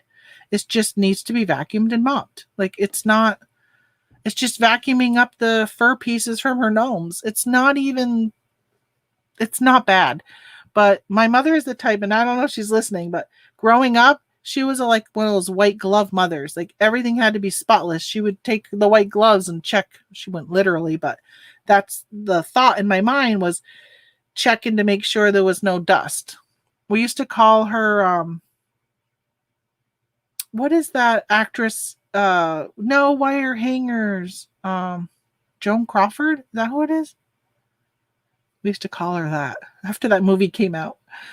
We would jokingly be like, yeah, you can't have wire hangers in our house. Like she was just very, very OCD, particular with how things are. So for her, it's just the littlest mess up is big for her. So she doesn't want anybody to see that. All right, sharing dirty laundry. Hopefully she's not listening. I don't think she ever goes back and watches my shows, because she's probably like, I can't believe you're sharing that. But yeah, so she's it's great. I love spending time with her though. Love spending time with her. It's nice, especially when you lose a parent. You realize how important it is to spend time with your remaining parent, because at some point you're not going to end up having any of them. And I don't look forward to that day. I keep reminding myself that when I get so frustrated with her, that someday I'm going to wish that I was frustrated with her. So Laura says yes. I'm not sure what you're saying yes to, Laura, but you were agreeing with something I said. That's the problem with StreamYard. It's like there's a delay, so it doesn't come up right as I'm saying. And for the first time, which I think may be the first time, I did not open YouTube at all today. It's only StreamYard, surprisingly. So, all right, 10 o'clock. I'm going to let you guys go because I'm going to, what am I going to do? I'm going to go upstairs and work on my accounting. And, oh, okay, yes, it was Joan Crawford. Playing Joan Crawford. No wire hangers. Oh, it's funny. So we, so I'm going to work on my accounting and then get my listings done. So I'm probably just going to have a lazy day today. I don't think I'm going to do much down. I'll tell you, taking that 2 weeks to get this inventory, getting it organized. Wow. I can't even explain to you what the weight off my shoulders, that I can just feel like, oh, I'm going to go upstairs and just work up there for the day doing stuff. Plus, I really want to clean my house too, which I don't think I have much to do, but I'd probably have a load of laundry. So just the fact that I can like not even be down here for the rest of the day and be okay with it, it's amazing. What a feeling. What a feeling. So I'll tell you right now, if you are stressed over disorganization, the mess, stuff that needs to get listed, you don't know where to start, tell yourself you're going to buckle down and you're just going to get it done. Jump in. How do you eat an elephant? One bite at a time, right? Jump in and get a little bit done. If it takes you a week, 2 weeks, a month, get it done. Because when you are done at the end of that, what a feeling. You have no idea how awesome it has been this week for me when I come down here. The feeling is so good. Where for the last 2 weeks, it's been like every day, I'm like, I can't wait to get downstairs because I couldn't wait to get it done. And I just worked hard at it and got it done. And within my doing my inventory, I organized, and you couldn't even walk in here. It was like little tiny trails because I had totes of stuff on the floor because my shelves were full. Next to my desk, there was a little tiny trail to walk because I had totes of so much stuff. And I consolidated and just got rid of so much. And I just, oh my gosh, it's just amazing. It's an amazing feeling. So if you are dealing with the stress of that, then I really suggest you work on that because it makes a big, big difference. I have a great weekend, Laura. Thanks so much for stopping in. Holly says I did a big reorg of my stuff. Now when I sell something, I know where it is and there's no pit in my stomach. Exactly. I was sharing that yesterday morning that I sold 2 shirts and I was like, "Hey, good morning, Jane." And I was going through my toe and I'm thinking, "Where is this? I know it's there. I just did inventory like last week. Everything was where it is." It was literally the very last thing on 2 different totes. It was the very last because I have some totes I have like the clothes are just stacked. And it was the very last one twice. And I got nervous, but the whole time I kept saying, "I know it's here. I know it's here." So I was able to, to know it was there. But yeah, I know, Holly, you turned like your whole eBay rate off. Like, wasn't it like 2 weeks before Christmas? You just turned everything off and redid everything. I think sometimes it's not a bad idea if you're feeling overwhelmed. And I was doing that because I was selling stuff on Mercari because I didn't have time to keep up with the cross posting and taking stuff down with Mercari and Poshmark. And I found myself constantly canceling. I'd sell something and I'd have to cancel it. That I finally just said, I'm just closing them down. That was such a good feeling to close them down and not have to worry about them because I wasn't selling that many items on them. Like, I don't even know how many a month. Not enough to keep it open for the amount of stress it was causing me to keep it open. So just shutting it down and re-inventorying and then going back. And now with Mercari, of course, I deleted everything. And I've thought about that with Poshmark. Maybe I should just clean out because there's things on Poshmark that have been listed for like 3 years. So maybe I should just delete everything and then only repost, cross-post with cross-listed that I use cross-listed. Cross-list everything that, just be very particular. Maybe not put all like 1,600 items on those platforms. Just be very specific with what I'm putting on. Maybe I'd be better with doing that. I don't know. Yes, I went out and turned off my store during the shipping night. Oh, I know the shipping nightmare was crazy. I reorganized, then got rid of some things. Yeah. And good morning, Victoria. Good morning, Tamara and friends, listening while working on getting some pictures taken in case I don't reply. Alrighty. I know what that's like. I sometimes feel so guilty because I'll pop into a chat. Like, was it Wednesday morning? I popped into your show, Victoria, and I was in there for a little while. Sometimes I'm in a long time before I say hello.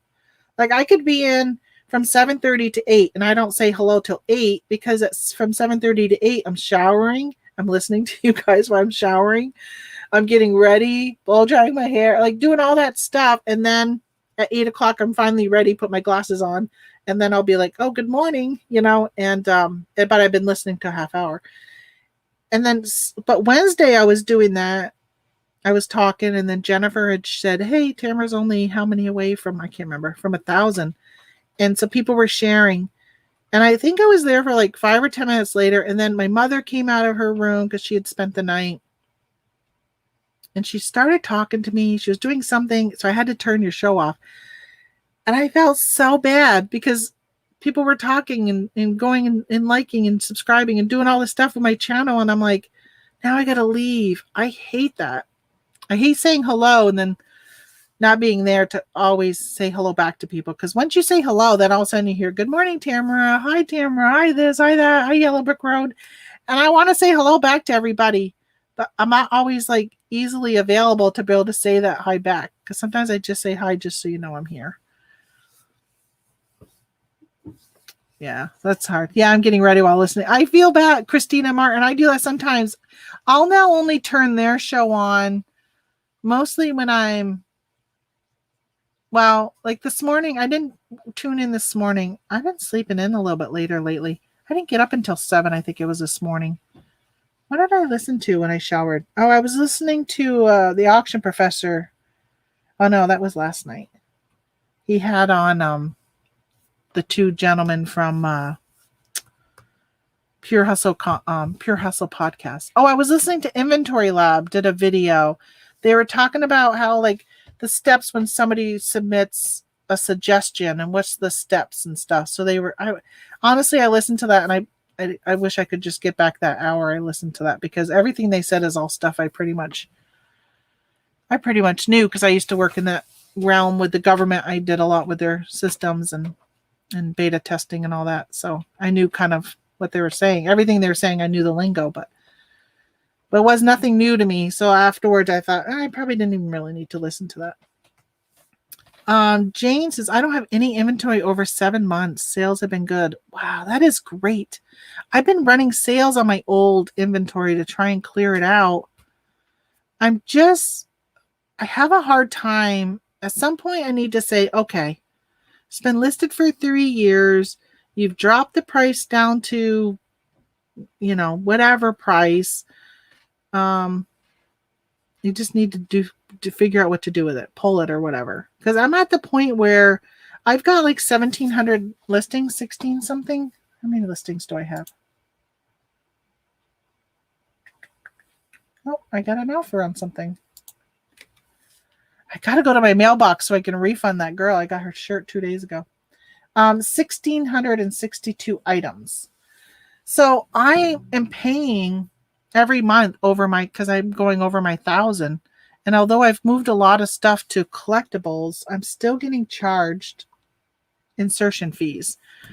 So when you think about it, if you're paying 10 cents an item at my level, 10 cents an item for 12 months, that's $1.20. If it's been listed for 3 years, it's $3.60. If it's something I'm only selling for $10, which surprisingly I have $10 items in my store, then why am I even still selling it? I just need to figure out what to do with it. Again, I don't have donation places around here to say, oh, just bring it to Goodwill. I don't have one. So I think I'm going to leave stuff around, and then I think probably like beginning of May, I'm going to do a major purge of items from my totes and pull them and put them into my garage sale. Because my plan is probably just to have a garage sale and sell things for like break even or even at a loss. Like just get rid of it. But no sense of taking it off now, because surprisingly things are still selling. I could sell today something I listed 3 years ago. So I'm just going to leave it on until I have the ability to be able to get rid of it. I don't want to just pull it and have it just sit in a box here. I don't want to just throw stuff away, because it has value to somebody, just not anybody who's on eBay. Shipping is always an issue, right? Because you could have something like this and this tape measure. Anybody need a tape measure? Does anybody not have a tape measure like this? Because I have one. I can do a giveaway. So like this tape measure, right? So these are not worth a ton of money. So let's say they're only worth, I don't even know if you can get these at the dollar store, but let's say they're only worth $1. Well, now it's going to cost you $3 something to ship it. So now you're at $4, but then you got to pay eBay fees, and you got to pay, you got to make something on it, right? So by the time you're selling this now for $12, well, who's going to buy something that's really only worth $1 for $12? So, but it still has a value. Like I wouldn't throw this tape measure away. So that's where I'm at with some of the stuff I have in my bins. Like I really need to pull them out and put them in a garage sale pile. Even if I end up just throwing this for a quarter at a table, then at least I get a quarter back for it. There was somebody on YouTube that has a warehouse, and they buy, I think it's pallets. I can't remember who it is. And they have like a warehouse sale where like everything's $1 in their warehouse. And then they just sell everything. They take out everything from the liquidation lots that's worth something, and then everything else they just sell for like $1. It's a really good idea. Like I feel like I could easily pull a lot of stuff and just say, okay, $1 or quarter or whatever. Do you use Terapeak much? Oh yeah, I think you asked this the other day, Holly. I noticed it after I signed off. So you have a starter store. So because you don't get Terapeak with the starter store, right? I think it's the next level up at the basic. I don't use it that often. If you ever need me to look something up, just let me know. I'd be happy to look up anything on Terapeak for anyone.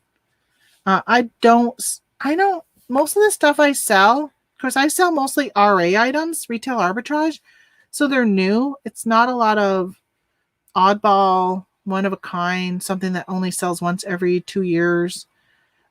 So most of my stuff I can find sold items for within the last 90 days. So I don't use Terapeak that often. But there are times when I'm thrifting that I will look into Terapeak. This morning, most of you probably weren't around when I was packaging my orders this morning on here, but I sold a Mary and Jesus like figurine bust, I guess they call them, because it's like just the head part. And I looked that up, and I had listed it for like 40 something dollars. Let me see. So that was something I got at the Salvation Army for 99 cents. Yeah, I sold it for 32. But I looked that up. I was asking 44. And I don't think there was anything that I could find. If I remember right with that one, there was not anything recently that sold, but I had to look into Terapeak for that. I don't know if I found that exact one or I found something at least similar, because I put in Italy because it was made in Italy. It was porcelain. And so I was able to like at least get a ballpark. So my whole thing is, if I can at least get a ballpark, then I'm pretty firm with my prices, because somebody had offered me money on that and I counter offered because I knew I felt pretty good with the price. But something like that's kind of long tail. I listed that on November 12th. So it had been in my store for a couple months before I sold it. Victoria says, sometimes taking new pictures and starting a sell-similar listing helps with getting rid of old inventory. Yeah, last year when I did inventory, before we had all those, like, if you have a store now in your managed payments, you get 50,000 in collectibles, which I just see somebody ask a question about that. I pulled out a huge amount of stuff that I was like, I'm just going to. So what I did for a while was I transferred everything to auction. And I said, okay, this stuff is stale. I'm going to put it on auction. And then I'm going to drop the price. Like I did this like pricing strategy. And I would relist it for 4 times. So it would be 4 weeks. So a month. I gave it a month to sell. If it didn't sell, then I was pulling it and putting it in my garage sale, donate, whatever pile. Because I will drive to Vermont and donate to the Goodwill over there. I have filled at the back of my car and will bring stuff. But I haven't been to Vermont because we're not allowed to go in there. So I did that. Well, then when the pandemic happened and eBay gave us free listings for like 100,000 listings for free for like, what was it, from April to July or something? I had like 2 huge, like really big boxes, like really, really big. Like you couldn't send them to Amazon boxes because they're outside this parameter of 25 inches. I ended up taking all that stuff and retaking pictures of it and relisted it. So what you're saying, Victoria, about new pictures, those items sold. I created completely new listings and they ended up selling. And I'm like, they were on eBay for 3 years, not selling at all. But that new, not even a new lit, not because a lot of people will like end it and then sell similar. But this was a completely whole new listing. I didn't sell similar or anything. Yeah, it worked. I still have some of the items, but they worked. So about collectibles, yeah, I have found I have been moving a lot of my items into the collectible category. So let me explain. I have Halloween costumes. You can list Halloween costumes under like clothing, reenactment, and costumes or something like that. That's where I put most of my Halloween costumes. There is a category under collectible, holiday, Halloween, and then costumes. So I have gone in through that's why it took 2 weeks for me to do my inventory. When I hit the costumes, I was like, okay, I know that there's that category. I didn't know it. I didn't really pay attention in the past because it didn't make a difference. I moved all of that stuff into the collectible category So now I'm not paying an insertion fee every month for relisting something that probably isn't going to sell until fall time. So I've been doing that with a lot of my items. If I have the ability to put it into collectible. So let's say, for instance, this morning I was showing you those I sold Mandalorian slippers and a t-shirt. Those slippers, you could put them into kids, toddlers, shoes, slippers, whatever, right? You can put them there, or you can put them into collectibles, something, Star Wars, right? So you can do that. So I was moving all of that type of stuff. My Star Wars, Hello Kitty, a lot of my toys are not in the toy category anymore. They're now under collectible with whatever that toy brand, like whatever that theme is. Snoopy and Peanuts stuff or whatever. So a lot of my stuff has been moved into the category. I still need to, or the collectible area. I still need to move more. I'm hoping at some point eBay realizes that's what people are doing. I mean, they have the categories there, and they just do away with that restriction. Just give us the 53 free listings all the time. Or why don't you just do like eBay and Poshmark, Mercari and Poshmark, and do away with any listing fees at all, and just have a store subscription, but give other perks instead of listings. As I think that is what's advantageous. One of the advantageous things about Amazon is that you can go into Amazon and find almost anything because their catalog is so big. And Amazon is pushing that because right now, if you want to create a new ASIN, what they call ASIN is a new product on Amazon, you can, I don't know, I'm probably not going to say this right, but like there's like fees and stuff that you don't have to pay, reduction and stuff, inventory, I don't know, inventory or something.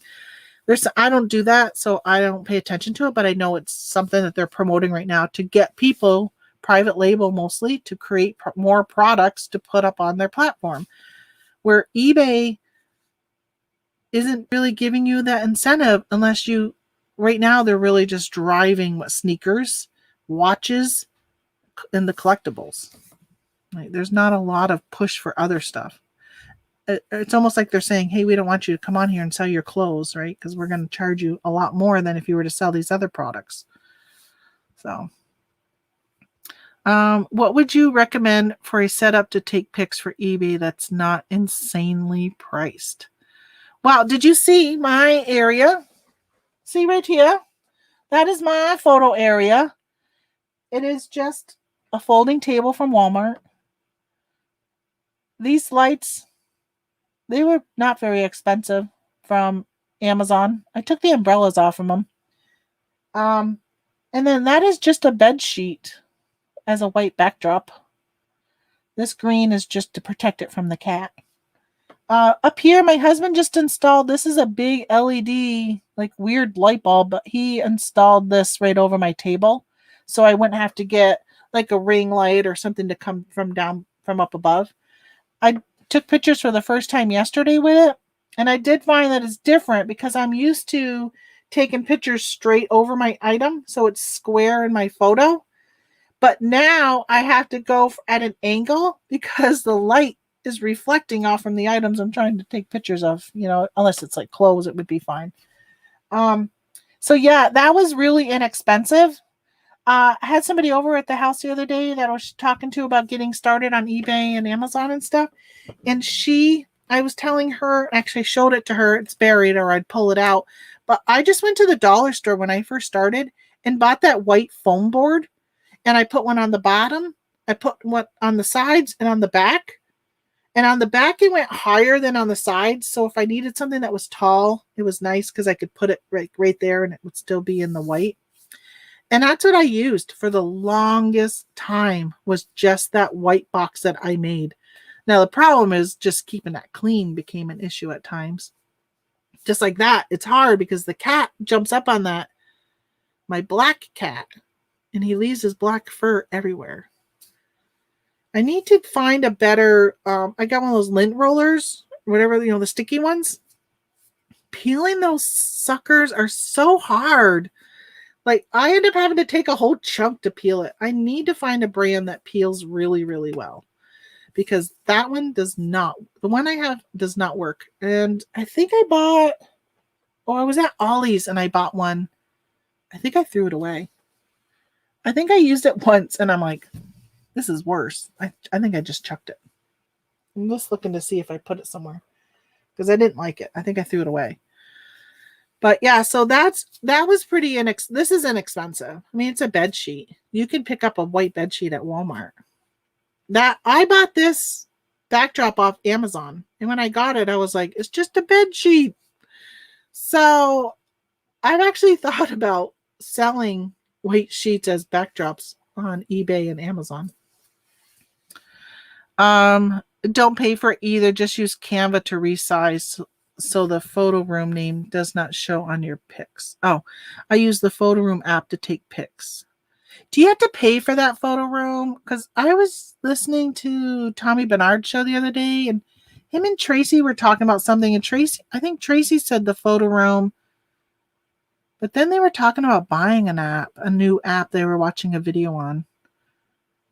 I could take them right on my carpet using the app, and then the photo room make the background white. I love it. I did download. Let me see what don't buy this app. This is so actually Tommy had suggested this app. I bought it. I don't like it. Let me find it.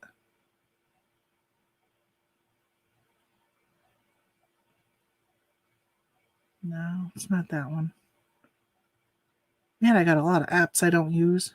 What is TaskRabbit? Podbean. What is that? Test Flight. Oh, that's that Test Flight. Is that Flip? I wonder what that was. I should double check what that is. Thrifty Pickers. It's funny, all these apps. I don't even know what they all are. Oh, I don't pay for it. I just use Canva to resize the picture. Free is good. Yeah, I like free. I mentioned too, Michelle comes in here every now and then.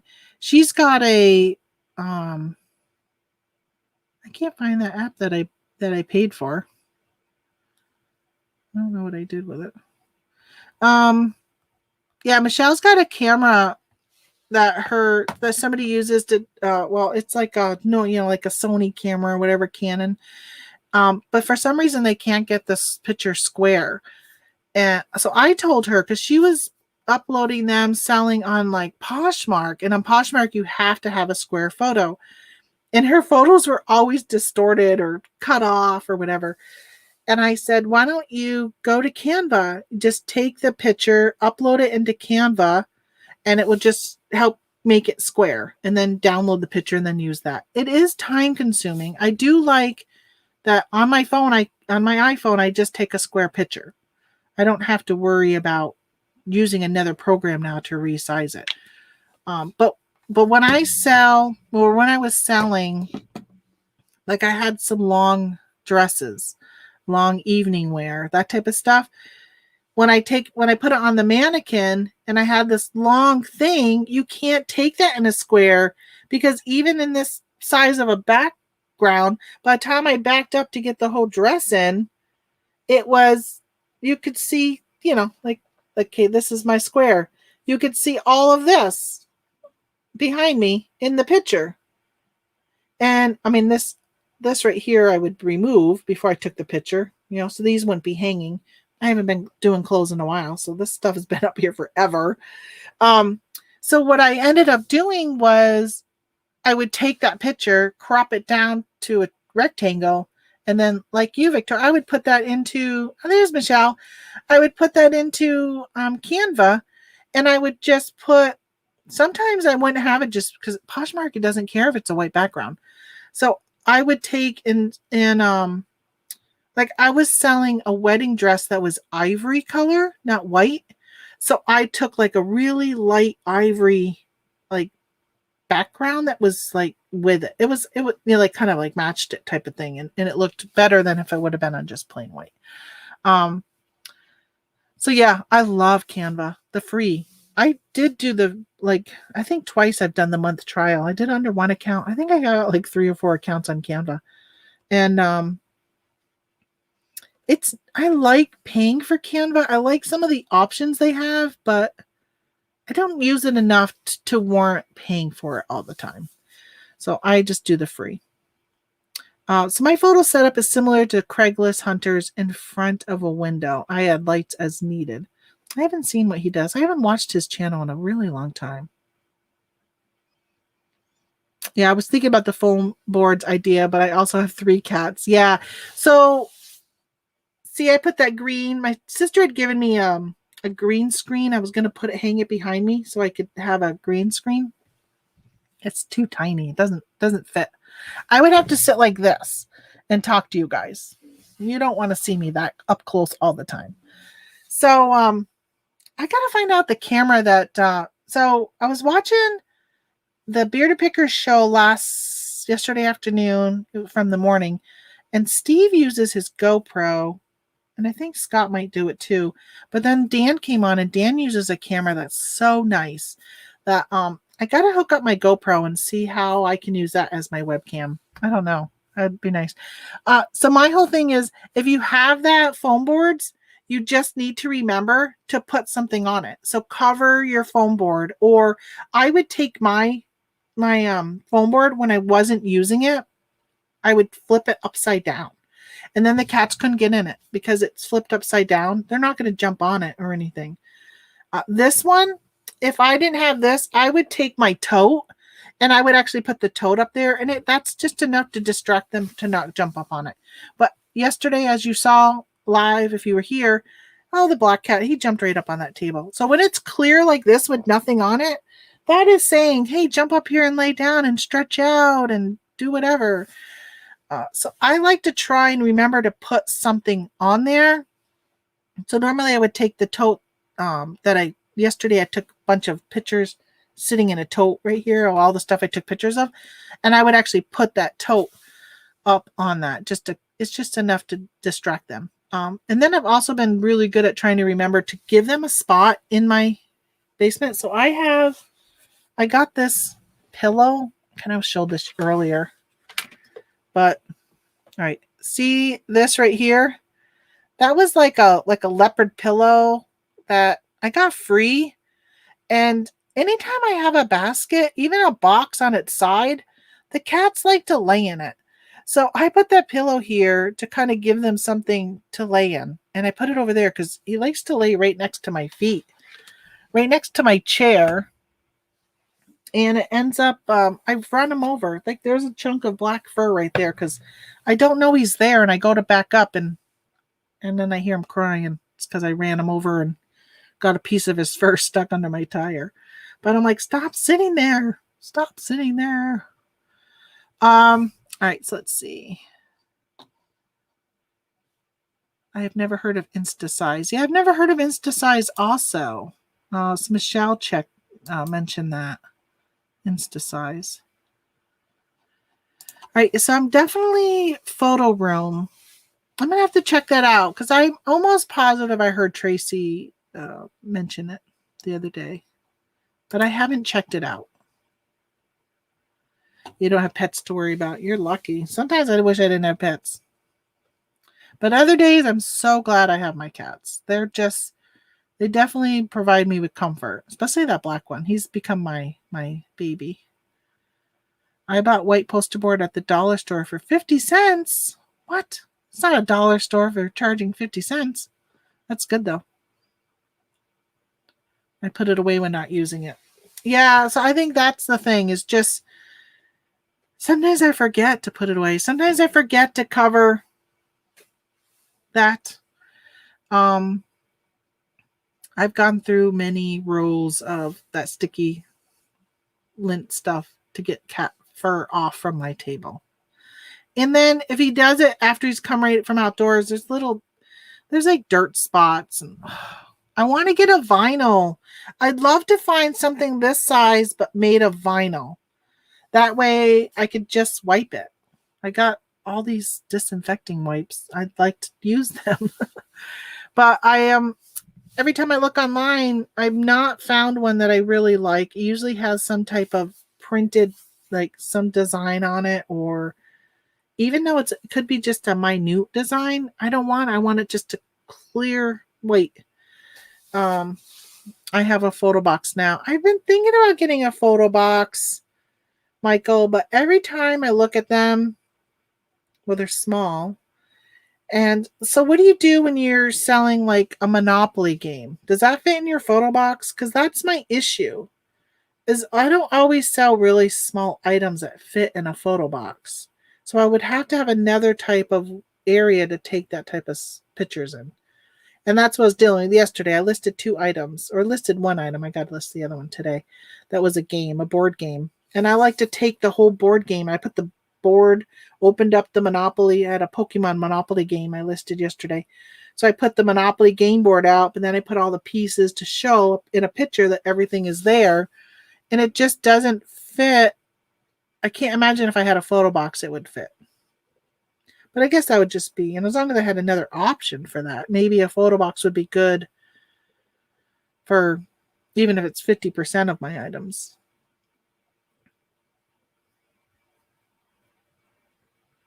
I'm just reading Instasize about Instagram. Yeah, I go into Canva, and when I'm going to edit something in Canva that I need a square, I use the template saying that I'm making an Instagram post. So it's square size automatically. And then just keep the white background or whatever. I use Canva for YouTube too. I do all my thumbnails through Canva. I'm very limited on like the free graphics they give you, and that's a challenge. And I'm not interesting for those who do YouTube. How do you take your what are you using to take your picture and then editing all of the background out so it's just the outline of you? Because I see that in a lot of thumbnails. I was looking at my click-through rate, and it's really low. So people see my video on YouTube, but they're not hitting it to click. So I probably need to work on my thumbnails. And oh, that reminds me, I need to go and set up like whatever Google thing is for now that I got 1,000 subscribers. 1,005. I do my thumbnails in PowerPoint. Really? Oh, so your photo box is 25 inches by 30 by 25. Oh, so that's a pretty big one. I mean, that's bigger than my large size moving box I use for Amazon. I use this for background remover. I'm going to just click on this in case. Oh, I clicked on the wrong one.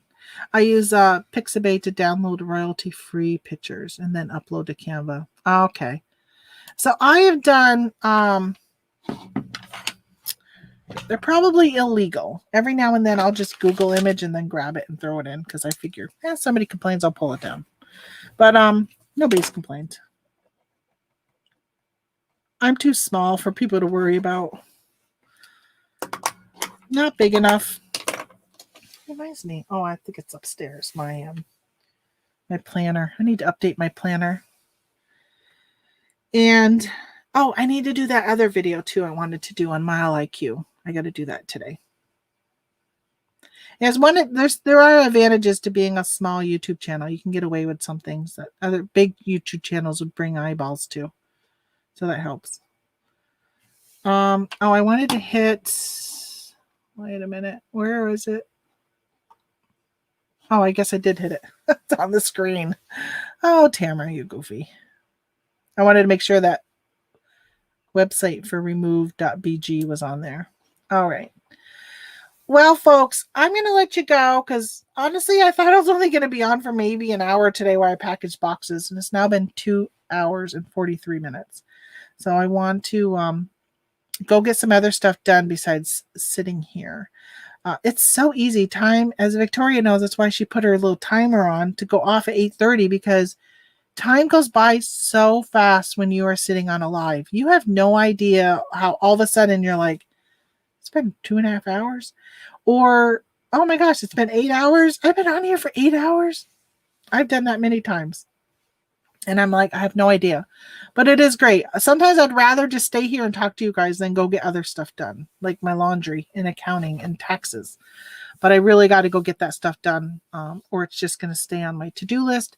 And when I do my video next week about my to-do list, you're going to say, Tamara, that's on your list again. Why do you keep putting that on your list from week to week? Let's get it done. So thanks so much for stopping in. I hope you guys have a great weekend. I will be probably on Monday morning. I like going on and packing my orders while I'm talking to you guys. So I will probably go ahead and do that again on Monday, so you guys can see what I sell over the weekend. Have a great weekend, and thanks again for the congrats on the 1,000. I really appreciate you guys, and I so appreciate you coming to my channel, watching my videos, subscribing, liking, chatting, all of the stuff that you do. What time Monday? Anywhere between, well, probably like 8 o'clock seems to be a good time lately that I've been starting to package my orders lately. So probably 8 a.m. But of course, as you know, I'll be on for a couple hours. So if you don't jump on, if you're on Victoria's and you don't jump off hers until 8:30 and then you jump on mine, 8:30 is fine too. If you jump in half hour after I've started. Definitely a slow moving this morning. I think it took a while till I even had 3 people in here, but that's I'm all right with that. I'm all right with talking to myself. All right, I'll see you guys later. I'll see you on Monday. Have a great weekend and happy Valentine's Day. See ya.